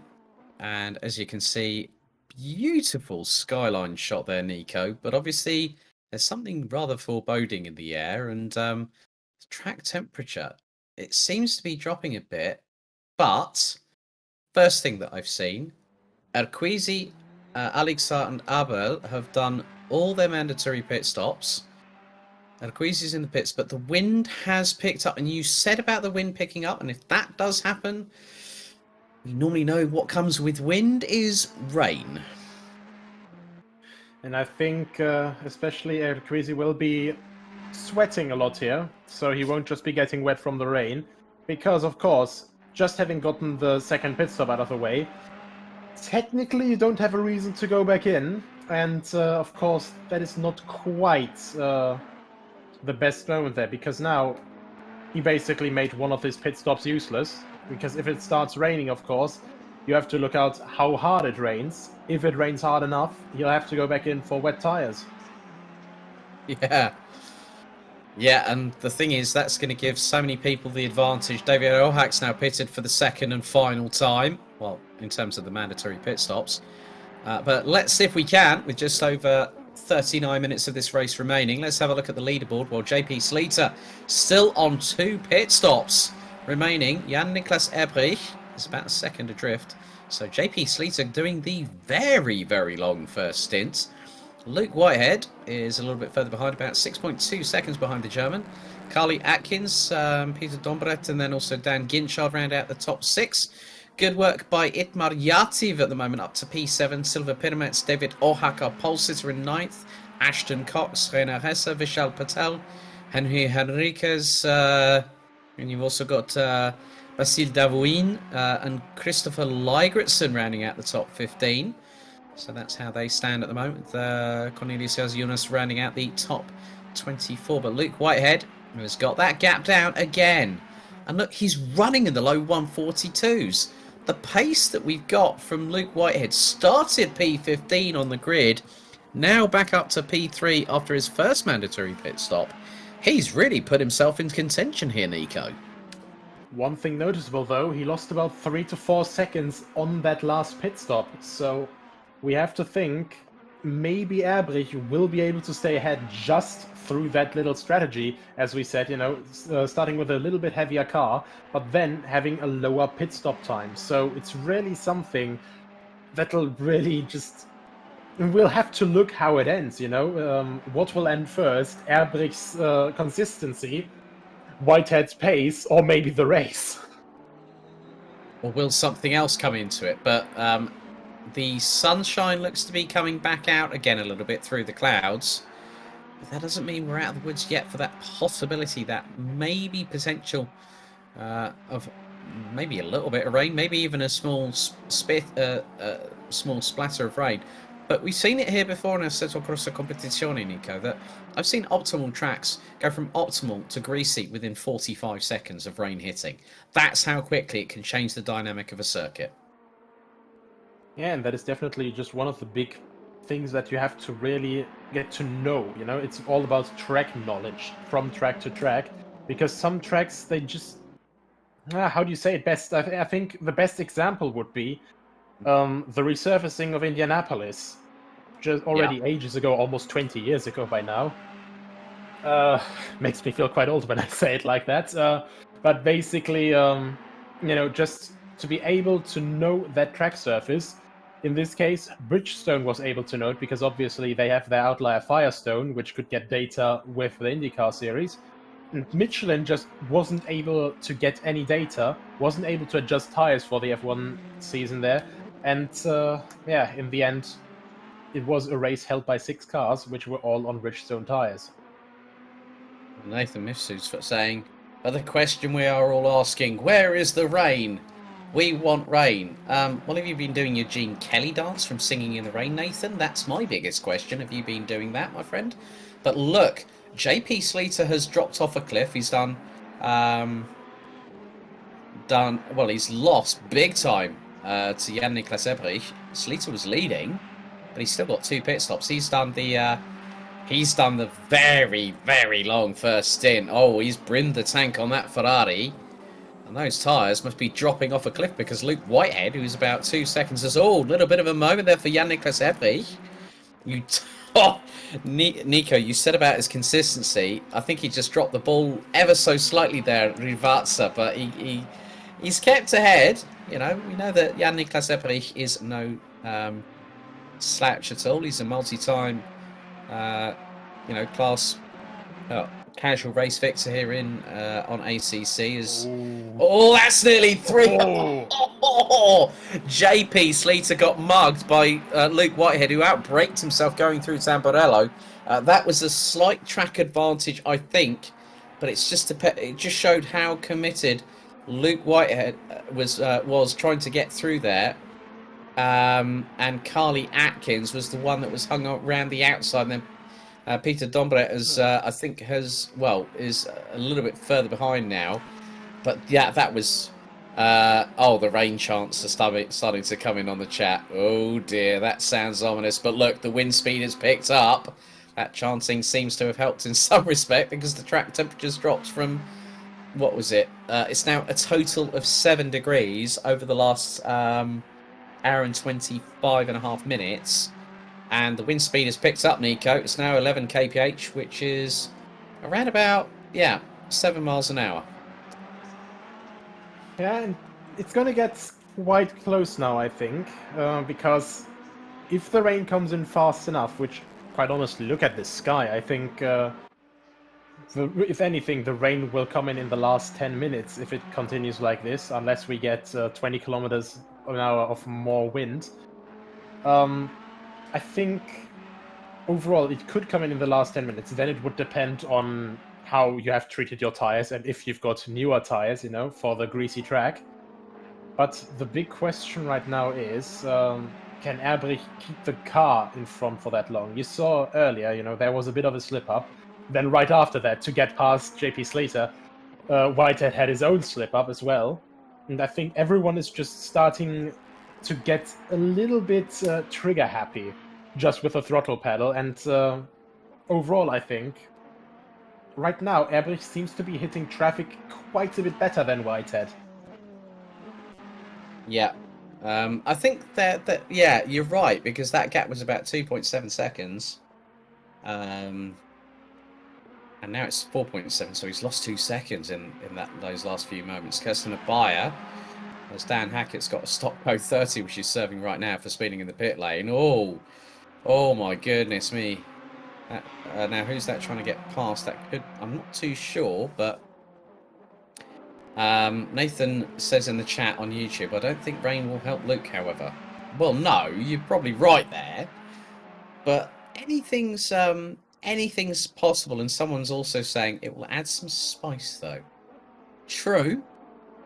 But with the fact that it was 31 degrees Celsius on the track when we started this race, we've only dropped 7 degrees. If the temperature had dropped radically below, like, say, 15 degrees Celsius, Nico, and the wind had picked up to over 20 kph, and cloud cover was coming in like nobody's business, yeah, we would have had a bigger chance of percentage chance of having rain here in Imola. I think either way, it's going to start getting quite interesting right now, because as the strategy stands, with how much time Jan-Niklas Ebrich gained on Luke Whitehead in the first pit stop, I think neither of them have changed tires, to be honest. I think both of them just went in to refuel, and I wouldn't put it past Jan-Niklas Ebrich to try and go 1.5 hours on one set of tires, because that is basically, I would say, the highest running time you can do on one set before it really starts off with the pace drop-off. If he can get that sorted properly, then good on him. But the problem right now is, as you mentioned, 7 degrees down with the track temperature. The problem here will be that the pressures will start going down now as well, because obviously when the track is just getting too cold, you adjusted the pressures for a certain track temperature. If you're not changing tires, you can't adjust the tire pressure. Yeah, granted, I'll give you that, Nico. But I think the thing is that when you look at who has already pitted and has now got has got, both pit stops out of the way. David Ohak. Silva Pirmets is now in for his final mandatory stop and is doing the 30-30-30 approach, which you were talking about earlier. Now will drop outside, possibly outside of the top 10 if Reyna gets past, which Reyna does. And now JP Sleater. This is a possible inspired choice, as you can see that there are people wearing the virtual Tifosi are doing the right thing. They're social distancing. They're wearing their face masks as required. But JP Sleater has definitely gone for broke with this strategy. And we've only got 30 minutes on the clock, Nico. If Sleater gets into the top 6, I will be very impressed at the end of this 90-minute race. I'll be absolutely honest, it's beyond me how he's been able to keep this car out on track so far. Simply because the the fuel tank size would cover 65 to 70 minutes. That's been over for 20 minutes now. And he's still going, so at some point we are all asking, well, JP, when do you want to come refuel? And quite honestly, it's just beyond me. Like, I just don't know when he'll come in at this point. Yeah, your guess is as good as mine, Nico. I think we're all sort of wondering. That's the 64,000 euro question roundabout now, to be completely honest with you. But yeah, I mean, Carly Atkins has actually got past, so yeah, you can see those tyres. I think they've gone past their shelf life now. Like, literally, he went through, that was quite clumsy through Variante Alta, but probably through not 100% of his own making. You know, he's pushed those. I think he's going to change tyres because he'll only have 28 or so minutes to run them. And it's oh, there we go. Comes in, no more fuel left in the tank. Wow. That's probably been running on. You know what? That was nigh on synchronised there, Nico. I was just about to say he's probably running on fumes as he's come to the pit lane. As Arquizi now trying to get past Enriquez. No, that's Ligretson. Enriquez is in the pits. And Ligretson keeping it planted to the outside. Arquizi down towards the inside, slots in behind. And Ligretson goes rally crossing, picks up the gravel with that front splitter. And Arquizi goes, thank you very much for that one. Job done nicely. Just kept the pressure on a little bit there for Ligretson, and Arquizi just managed to just get his way past. Yeah, so overall, even though it was a quite early pit stop, I think he's coming into his element now. And especially with the next couple people. I mean, I think other than Pyramids, he's only got people in front of him in reachable heights that haven't pitted yet. So for him, it'll just be a smooth way sailing up now. But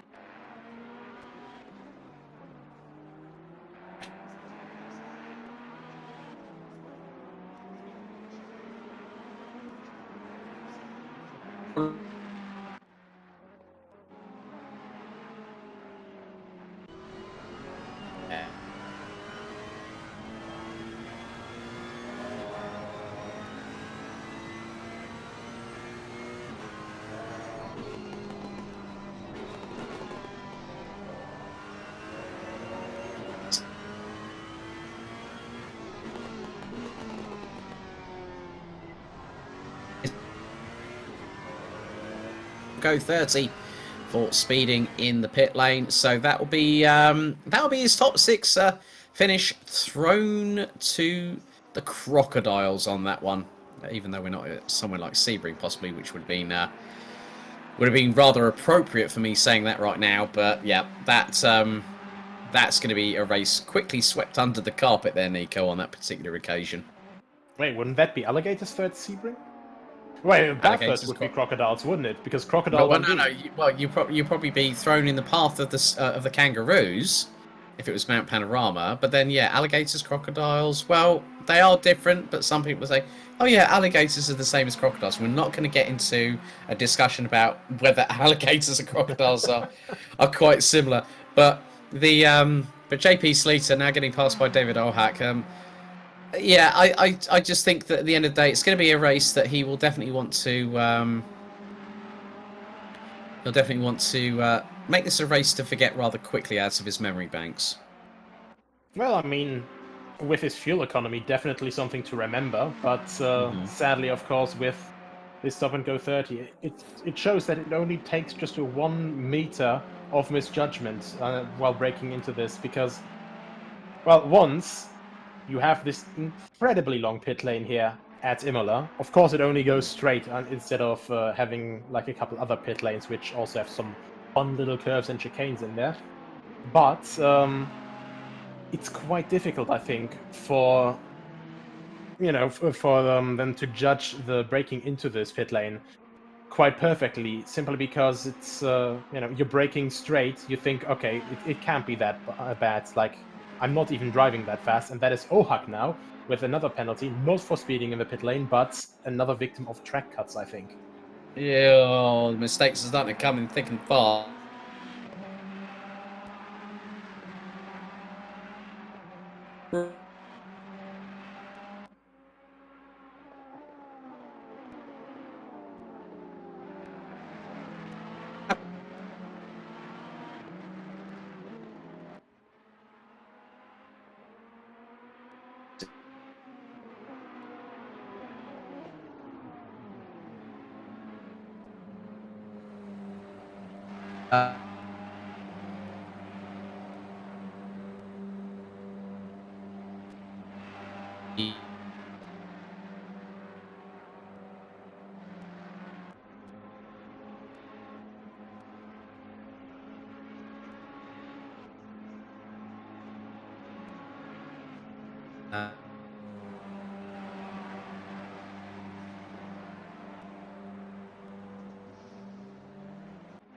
But this is where it all counts. Luke Whitehead pits for his final stop. So that releases Carly Atkins, who is now 12.6 seconds behind Jan-Niklas Ebrich. So here comes Whitehead, doing the H3 Racing Ferrari 488 GT3 Evo, the only car that we are using tonight here on World Pro Racing. Yeah, literally, that was like a litre of fuel going into that Ferrari. No change of tyres, because otherwise he would have been in there for 30 seconds. And that would have cost him the possibility of a chance at the victory. As Peter Dombre coming under fire from... That is one of the... that is the number 3. That is Daniel Strumet. Just behind.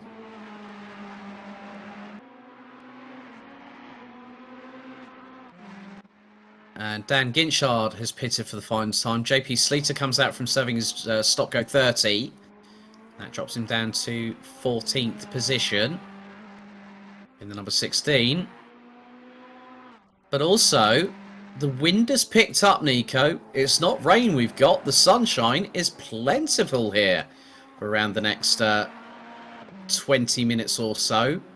According to the the weather up the top right, saying for the sort of like the increments. Dan Ginchard now comes towards the exit of pit lane, so Ashton Coxon, Reina Hester and Vishal Patel will get ahead of the number 37 of Dan Ginchard. But that's a very interesting development now, because one of the other things the drivers are going to have to contend with is the glare coming through certain parts of this circuit, especially if you're going up any climbs or anything. And everyone's now saying that visiting the World Pro Racing facility is on my bucket list now that I know of it. You and everyone else, Luke Ward. So you're going to have sim racing trips to Malta for the World Pro Racing facilities. Yeah. Plus also, I've got a friend who actually lives in Malta. He used to live in the Netherlands. He's now moved over to Malta, and he resides over there. So I might have to pay him a visit as well when I get a chance. Oh, Killed two birds with one stone. There you go. Carly Atkins now in the pits for the final time, as one of the cars just getting out of the way of Jan-Niklas Ebrich, who just exited Aqua Minerale. As there is Carly Atkins. Luke Whitehead now is 4.2 seconds behind Peter Dombre from Belgium, who both he and Jan-Niklas Ebrich have both yet to make their final pit stops, and we've got just over 20 minutes of the race remaining. So the top 20 is as follows. Jan-Niklas Ebrich leads ahead of Peter Dombre, Luke Whitehead, Carly Atkins, Ashton Cox, Reina Ressa, Vishal Patel, Daniel Ginchard, David Orhak. Then we've got Erquizi, Pirmets, Yatif, Stremer, Sleater, and Henriks. So, yeah, rather interesting, because now that makes it 5 out of the top 7 that have yet to make their final pit stop. And then you've also got Stremer, Sleater. So that's 9 drivers out of the top 14. Quite a big percentage ratio of people that have elected to not go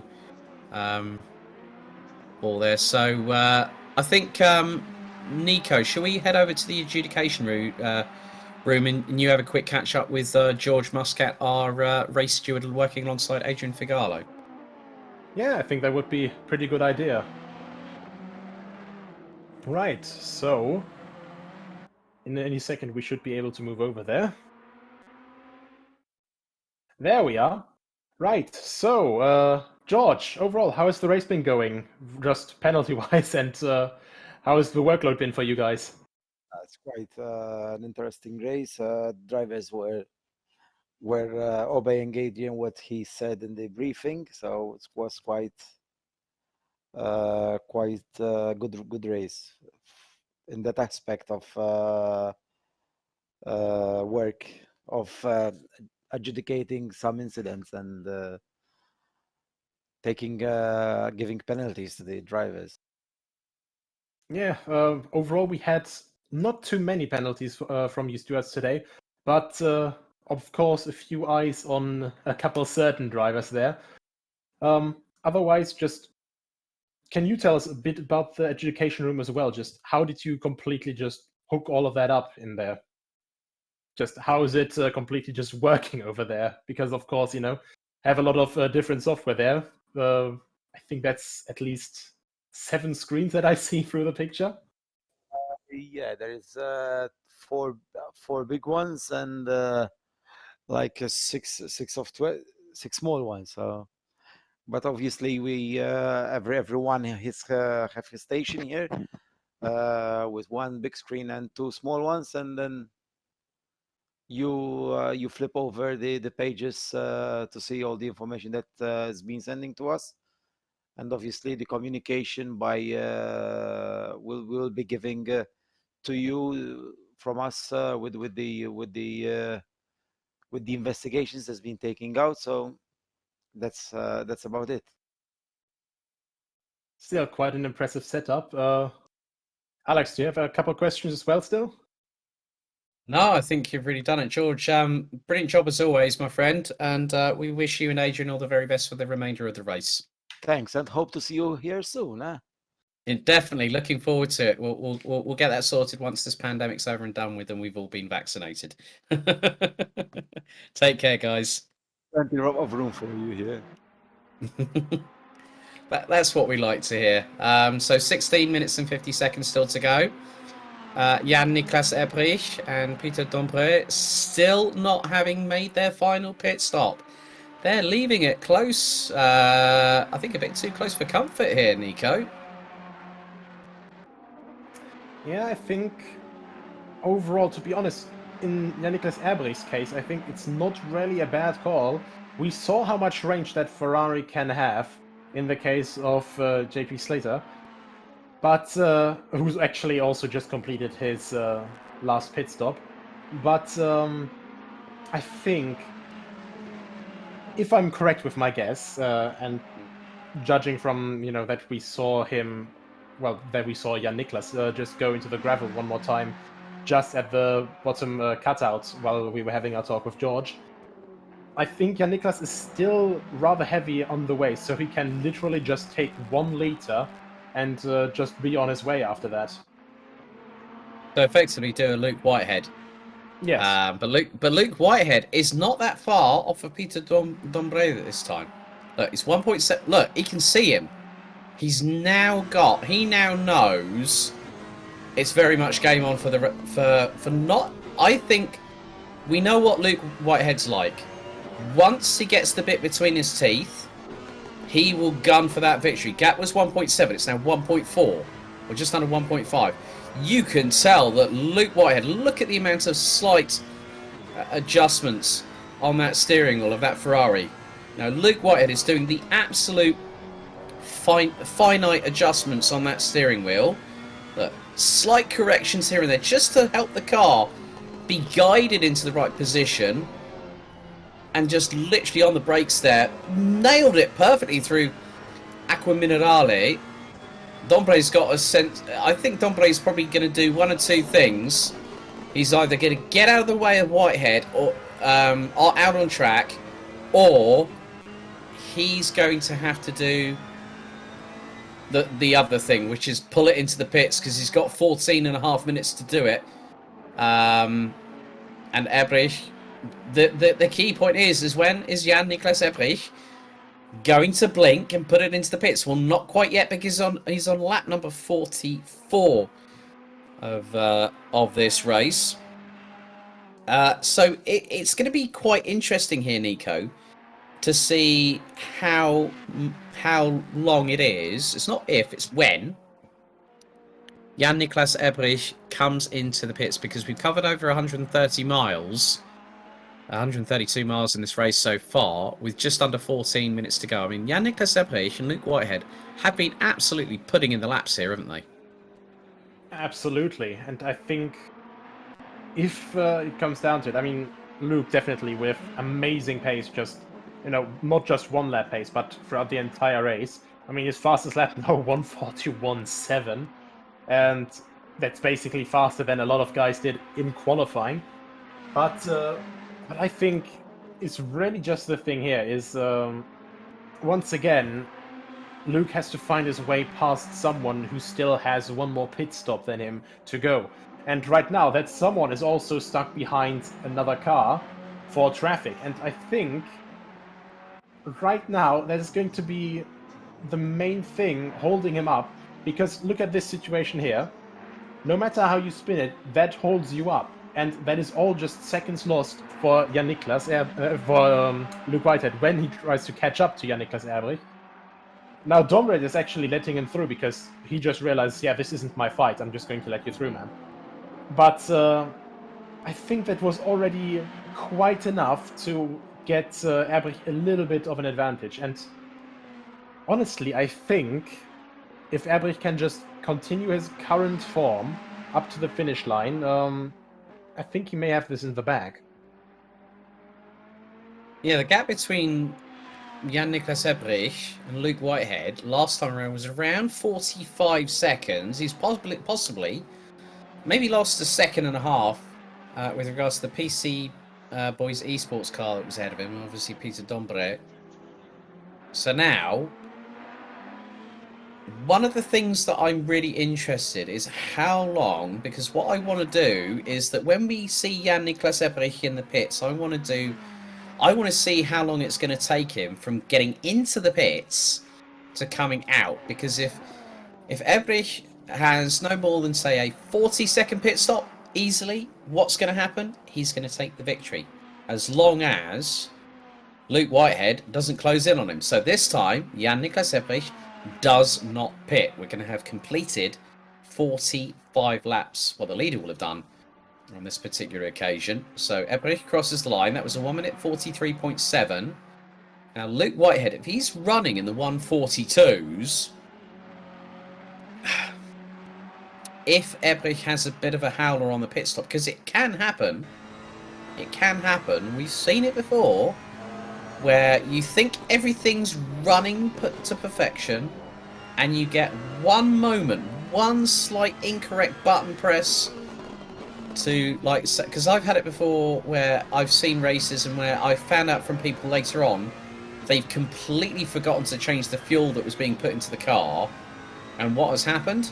Yeah, the car's been overfueled and it's cost them time in the pits. That can happen. We've seen it before, you and I, haven't we? Yeah, definitely. I think one of the most popular things is that you don't get the car completely in the right pit box, or well, you get it in the right pit box, but you just mess up by placing it correctly, and then your pit crew, well, from my experience, it feels like they're getting out the measuring tape. They're just slowly taking their walk around the car, you know, looking, oh, well, he's 20 centimeters over. Then they take you off the jacks, push you back, then they put you on the jacks again, and maybe then they'll come from their tea break and start working on your car. And when that happens, I think I speak for every driver. When you are fighting for positions and you have this little break between, you know, the car is stopped, the engine is off, and the work actually starting, so you still have the pit stop ahead of you, it's quite infuriating. Well, the gap between Jan-Niklas Ebrich and Luke Whitehead I just spotted on the timing tower on the left-hand side. It's about 47.2 seconds. So my question to you all watching at home, who do you think's going to win? Because it's between two people now. It's between Jan-Niklas Ebrich and Luke Whitehead. Who will win the 90 minutes of Imola Ferrari Challenge here live on World Pro Racing with your commentators for this evening, Alex Goldschmidt and Nico Hilbrand, as we're into the last 9 minutes and 10 seconds of the race. It's been a pretty consistent performance from Germany's Jan-Niklas Ebrich, but the driver hunting him down, the number 2 from H3 Gaming, that is Luke Whitehead. He crosses the start-finish line, and that was a 1 minute 42.4. So Jan-Niklas, I believe, Nico, is running in the 143, mid to high 143s, isn't he? Yeah, at the moment, yes. I just had another interesting thought of what Jan-Niklas might be trying to do. Okay. I think one of the most popular German drivers, you know, a few of you might have heard of him, Michael Schumacher, delivered a stop-and-go penalty in the pit lane in Silverstone. Yeah, I remember that on the last lap. I know that in this case, if Jan-Niklas Ebrich has a pit box that is far enough in front, he can deliver his last pit stop and then just go on and finish the race in the pit lane. Oh, that would be a first here on World Pro Racing, if memory serves me correctly. I've never seen that happen. That's what I'm really just grinding my gears about. You know what's funny though? You say that, okay? There's probably a couple of. I think you might be familiar with these drivers as well through my new commentary travels on sim racing. But I was watching it was at this very track, funnily enough, SimGrid Super Saturday, 2.4 hours of Imola. We had George Boothby, Tobias Grönwald from Euronics Gaming, and then we had Niklas Huben, who is part of Rutronic E-Racing. Boothby and Grönwald came into the pits, and there is Vishal Patel for his final pit stop. They came in on the penultimate lap of the race, and Niklas Huben just blasted past them with 30 seconds on the clock remaining. That's how close you can call it here on Assetto Corsa Competizione. But yeah, I think, Ebrich could do it. You know, he's got 7 minutes. He's, and we both, as I said, he's not only no slouch, but he's also a rather intelligent driver as well. That's one of the PC boys, esports cars going wide, coming out of Varianti Altas. Adriano Matteo says, I believe in Jan-Niklas. Well, his proven track record here on World Pro Racing is exemplary.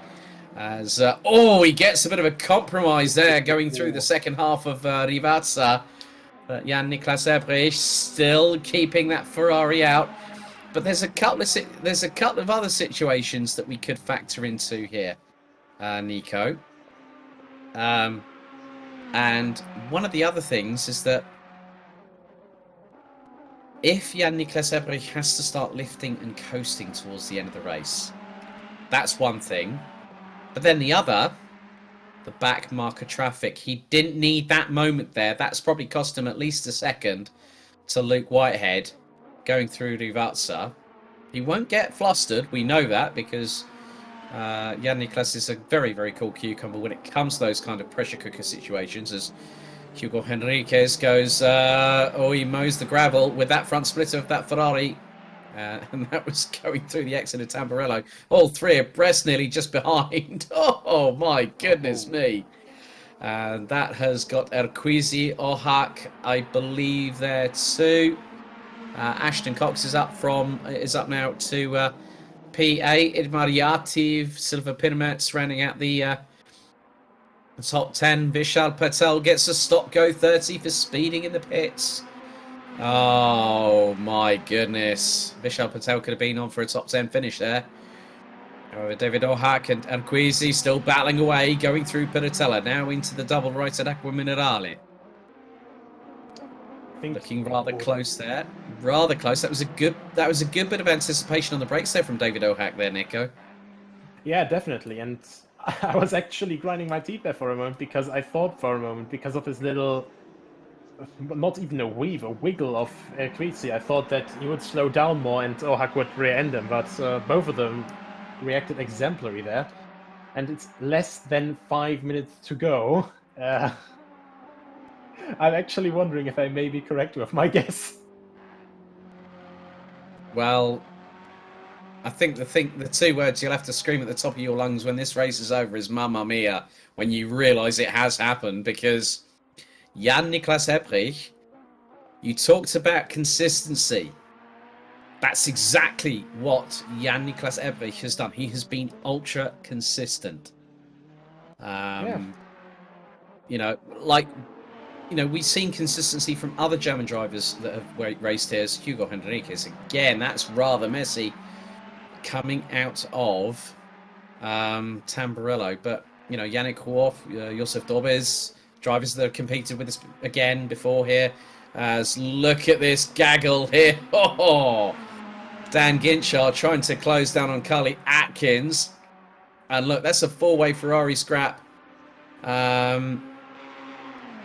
Trying to go through. Now, this is with a couple of back markers there. Ligritson, I believe, is in the middle of this. Patel serving his drive-through penalty as Ginchard goes around the outside of one of the back markers, going through the entry into Tamburello. Oh, no, that wasn't Tamburello. That was more, you can just see, well, there's Carly Atkins. So Ginchard, a car behind. That's through Villeneuve. So, yeah. 180 seconds still to go in this race. Jan Niklas Ebrich now on lap number 50. As we get the obligatory drone shot. He still isn't going into the pits. Nico, I think your premonition has been answered, my friend. My goodness me. If Jan Niklas Ebrich puts that in the pits. But the biggest thing is, I want to see how far away Luke Whitehead is. Has he made up time? If we can go to that leaderboard rather briefly, that would be perfect just to give an idea. Well, it doesn't show it there on the interval there. Yeah, I think overall that means he's over a sector behind right now, which makes sense because, as I said, the Imola pit lane, it's humongous. And that's exactly the reason why if Ebrich pulls off this stunt, it would be phenomenal because not only would he be doing this, extraordinary racing strategy, but also, he basically cuts the distance he has to do through the pit lane at 50 kilometers an hour while everyone else is going 200 plus. Keep in mind, he cuts that distance in half. You know what the funny thing is? There's only one thing that could throw it all to pasture. Imagine if he gets caught for speeding in the pit lane. It can happen. That's the only problem with that plan. That's the only thing. Yeah, that could really, because then the stop go 30 would be applied post-race, and then it would be Luke Whitehead that takes the victory. So, Jan Niklas Ebrich, what is he going to do? Oh, he pulls into the pits. Now. He's gone in the pits. He's gone in the pits on the penultimate lap. Okay, right, Luke Whitehead. He's now coming through Acqua Minerale. So, this is where Oh, this is going to be so close. I think Ebrich, he's either done one of two things. He's either timed it to perfection or he's got it completely wrong. But Luke Whitehead, 44.5 seconds showing up. So leader now officially on the final lap. So we were one lap off of your premonition, Nico. But Luke Whitehead coming through Rivazza. Oh, hang on a minute. Right, okay. No. Whitehead's got him. Everett coming down the pit lane. Whitehead at full throttle out of Rivazza. He's going to take this. Yeah. That pit stop was nigh on a minute. Luke Whitehead goes on to the final lap. Has he got ahead? He has. I think he's got him. Luke Whitehead has called the strategy to the absolute minuscule moment. Jan-Niklas Ebrich, credit where credit is due. And look, it's put him 25 seconds behind. Luke Whitehead is now on the... 5 seconds. Yeah, 5 seconds. But look, JP Sleater's got to drive through, but 0 on the clock. Well, I did... Now, this is exactly what I said about that situation at Super Saturday at the Sim Grid, at this very circuit. The same thing has happened. And I didn't want to predict anything. I wanted something to unfold, and we got exactly that. So, Luke Whitehead from P15, 90 minutes ago, is just what? He's got Variante Alta and the double left at Rivazza to go, and he's pulled off the victory. Drive-through penalty for JP Sleater for a collision on the number 92 car, so that's why Sleater has got that. But Stromae's going to get a post-race penalty if he hasn't pitted yet. But we stay with Luke Whitehead as he's down towards the 2 final corners. Turns 15 and 16 at Rivazza as we go on board with the drone. What a victory. Luke Whitehead, runner-up in the World Pro Racing Assetto Corsa Competizione Sprint Series, now powers his way out of Rivazza for the final time from P15 to victory here at Imola. Luke Whitehead takes the checkered flag and wins from Germany's Jan-Niklas Ebrich. Wow. That was something else. Jan-Niklas Ebrich takes P3.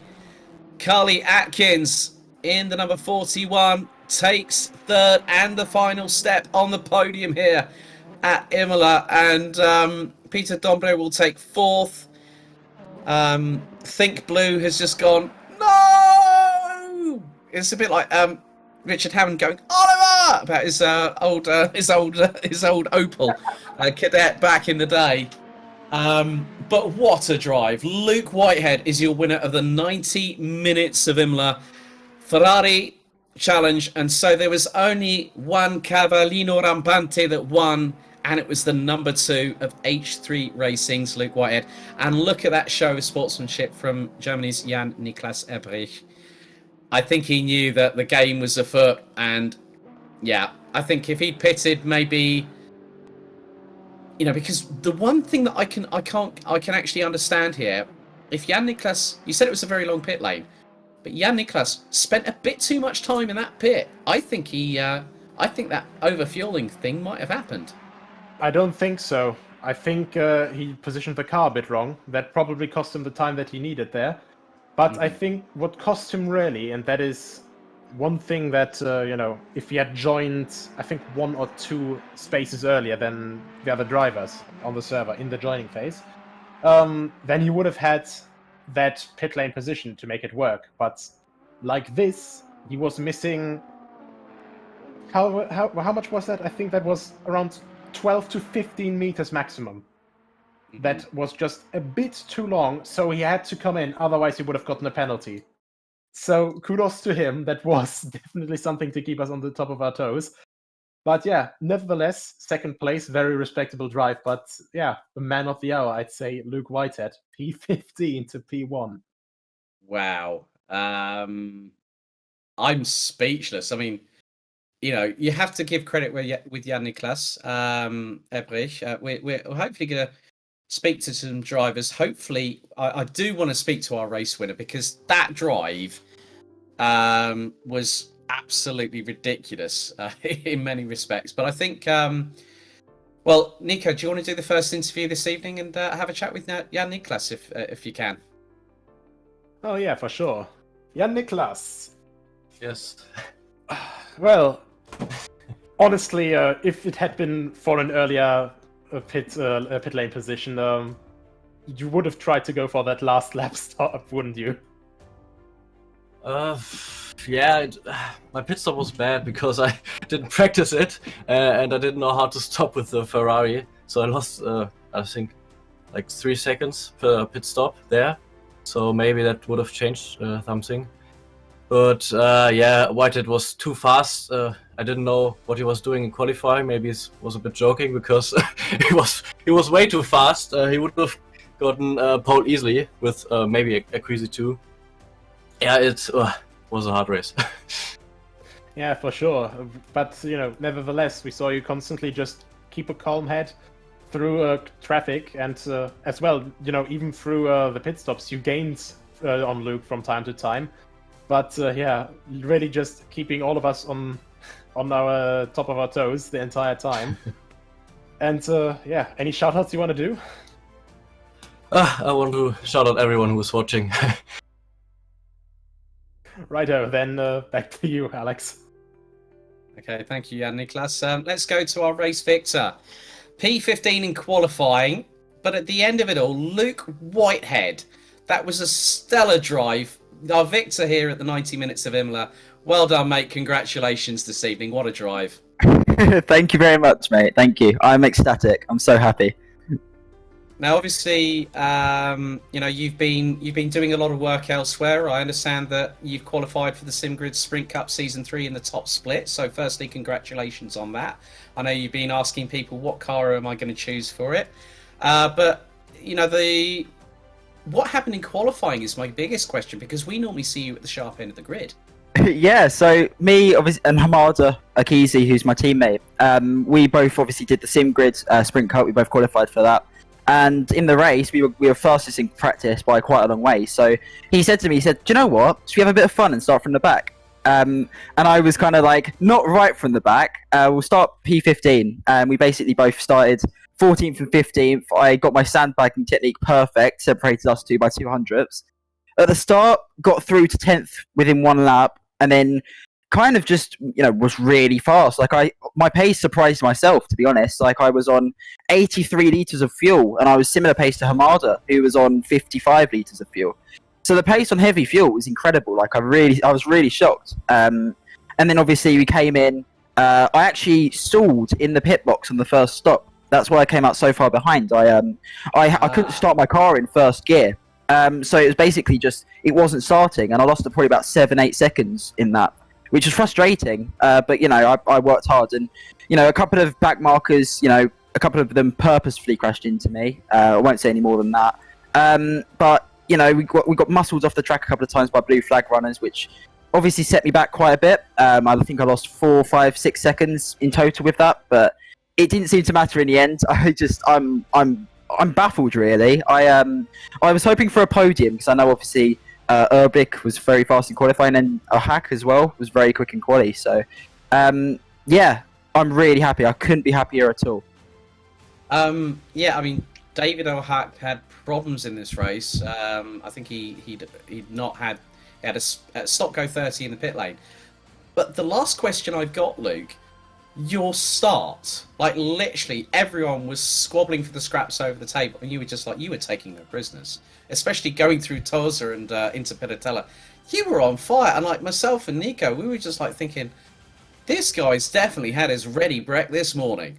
Yeah, I mean, I decided to start from the back because it's good practice in case I have a bad quality at SimGrid. And I've actually done in open lobbies, I do quite a lot of open lobbies, and I always start from the back.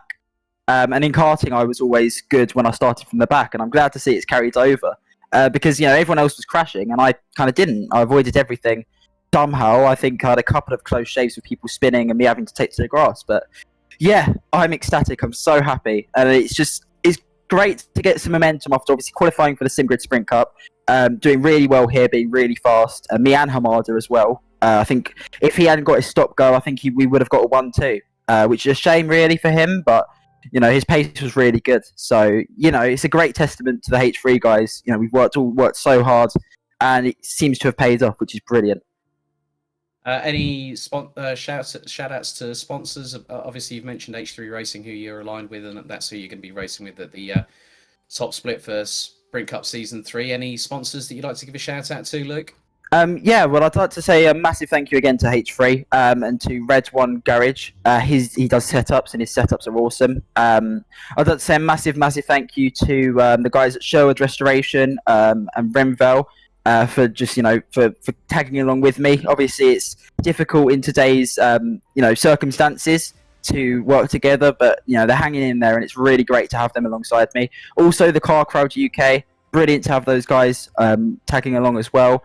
And my manager, Robert Watherston, he's been awesome the last few days, just getting me into championships, finding championships that I should do, getting me into contact with other people, and it's been brilliant. Thanks to Dad as well, who's still sitting next to me. Was angry at the blue flag runners, a bit too angry at times, but he's awesome. So yeah, massive thank you to everyone who's watching at home as well. I hope you enjoyed that race. Brilliant. Well, we did here in commentary. Luke Whitehead, congratulations for tonight. Thank you very much. Thank you.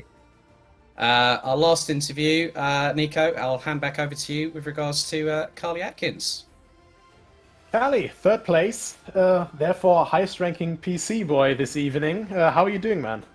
Yes, good race. I just messed up quali using 6 hold it, but my mistake. Going into the first lap, got second, tried to get first, but just couldn't, and struggled a bit for pace because we overfueled a bit and just got mugged from behind by everyone really. Stayed fourth, saw Whitehead pass. I tried to keep up with him, which I did for a bit, managed to get back up to P3 and just stayed there for the rest of the race.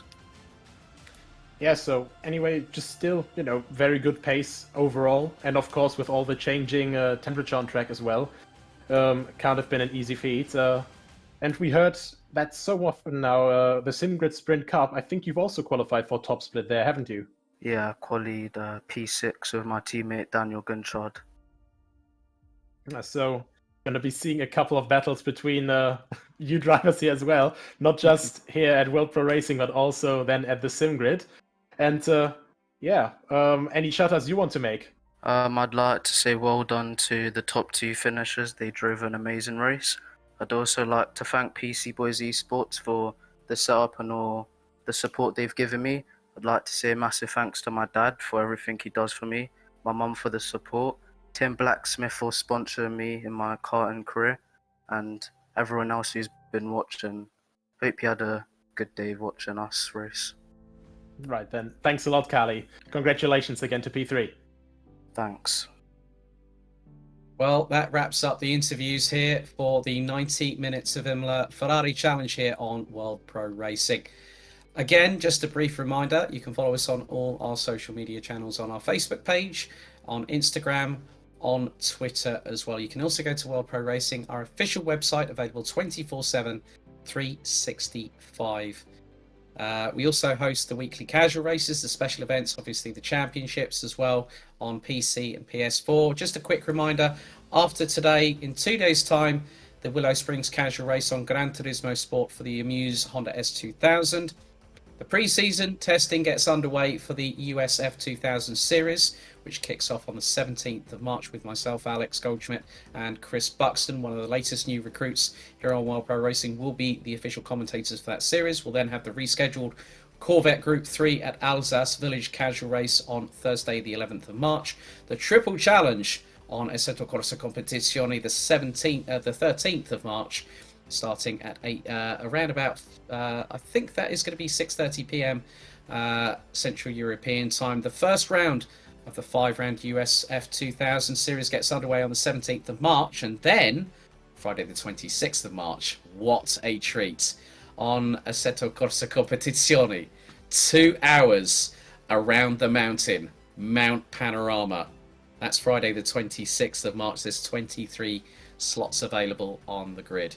A big thank you once again to our partners, Gaming Malta, Melita, who have powered this stream, Thrustmaster, GT Omega Racing, HyperX, where we're all gamers, and AMD. We'd also like to thank our viewers, not just only on the World Pro Racing streams, but also to Malta, those on TVM Sports in Malta, Motorsport.tv, and Esports Television. On behalf of myself, Alex Goldschmidt, and Nico Hellbrand, it's good night.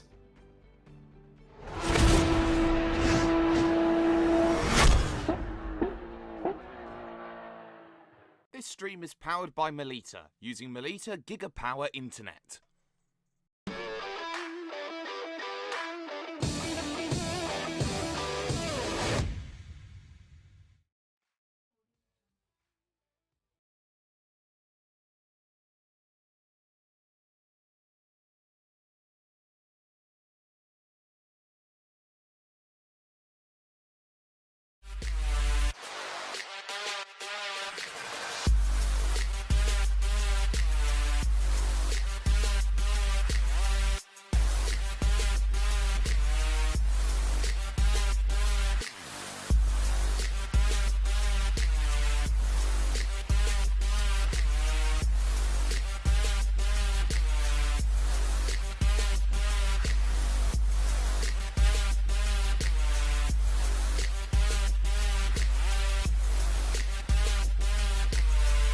World Pro Racing, where sim racing becomes real.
For only €5 a month, experience every high-definition moment on your TV, tablet, phone or PC. Great teams, great moments, and so much more. TSN from Melita is your ticket to stay in the game. Visit melita.com/sports.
Senna was a god.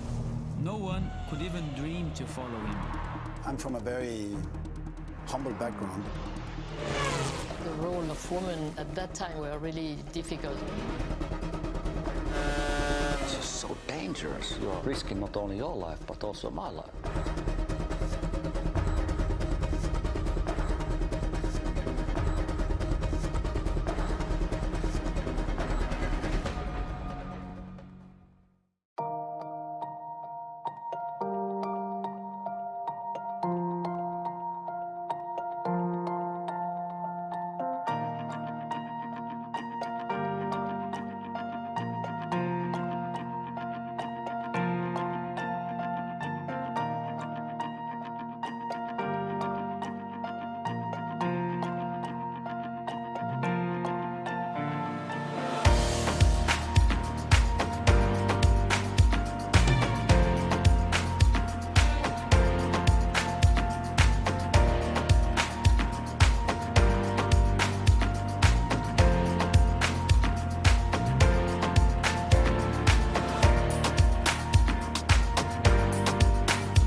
Wish your Wi-Fi network would just work in any room?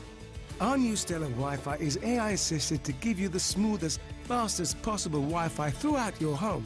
Stellar Wi-Fi, assisted by AI, exclusive to Melita. Find out more in-store or online.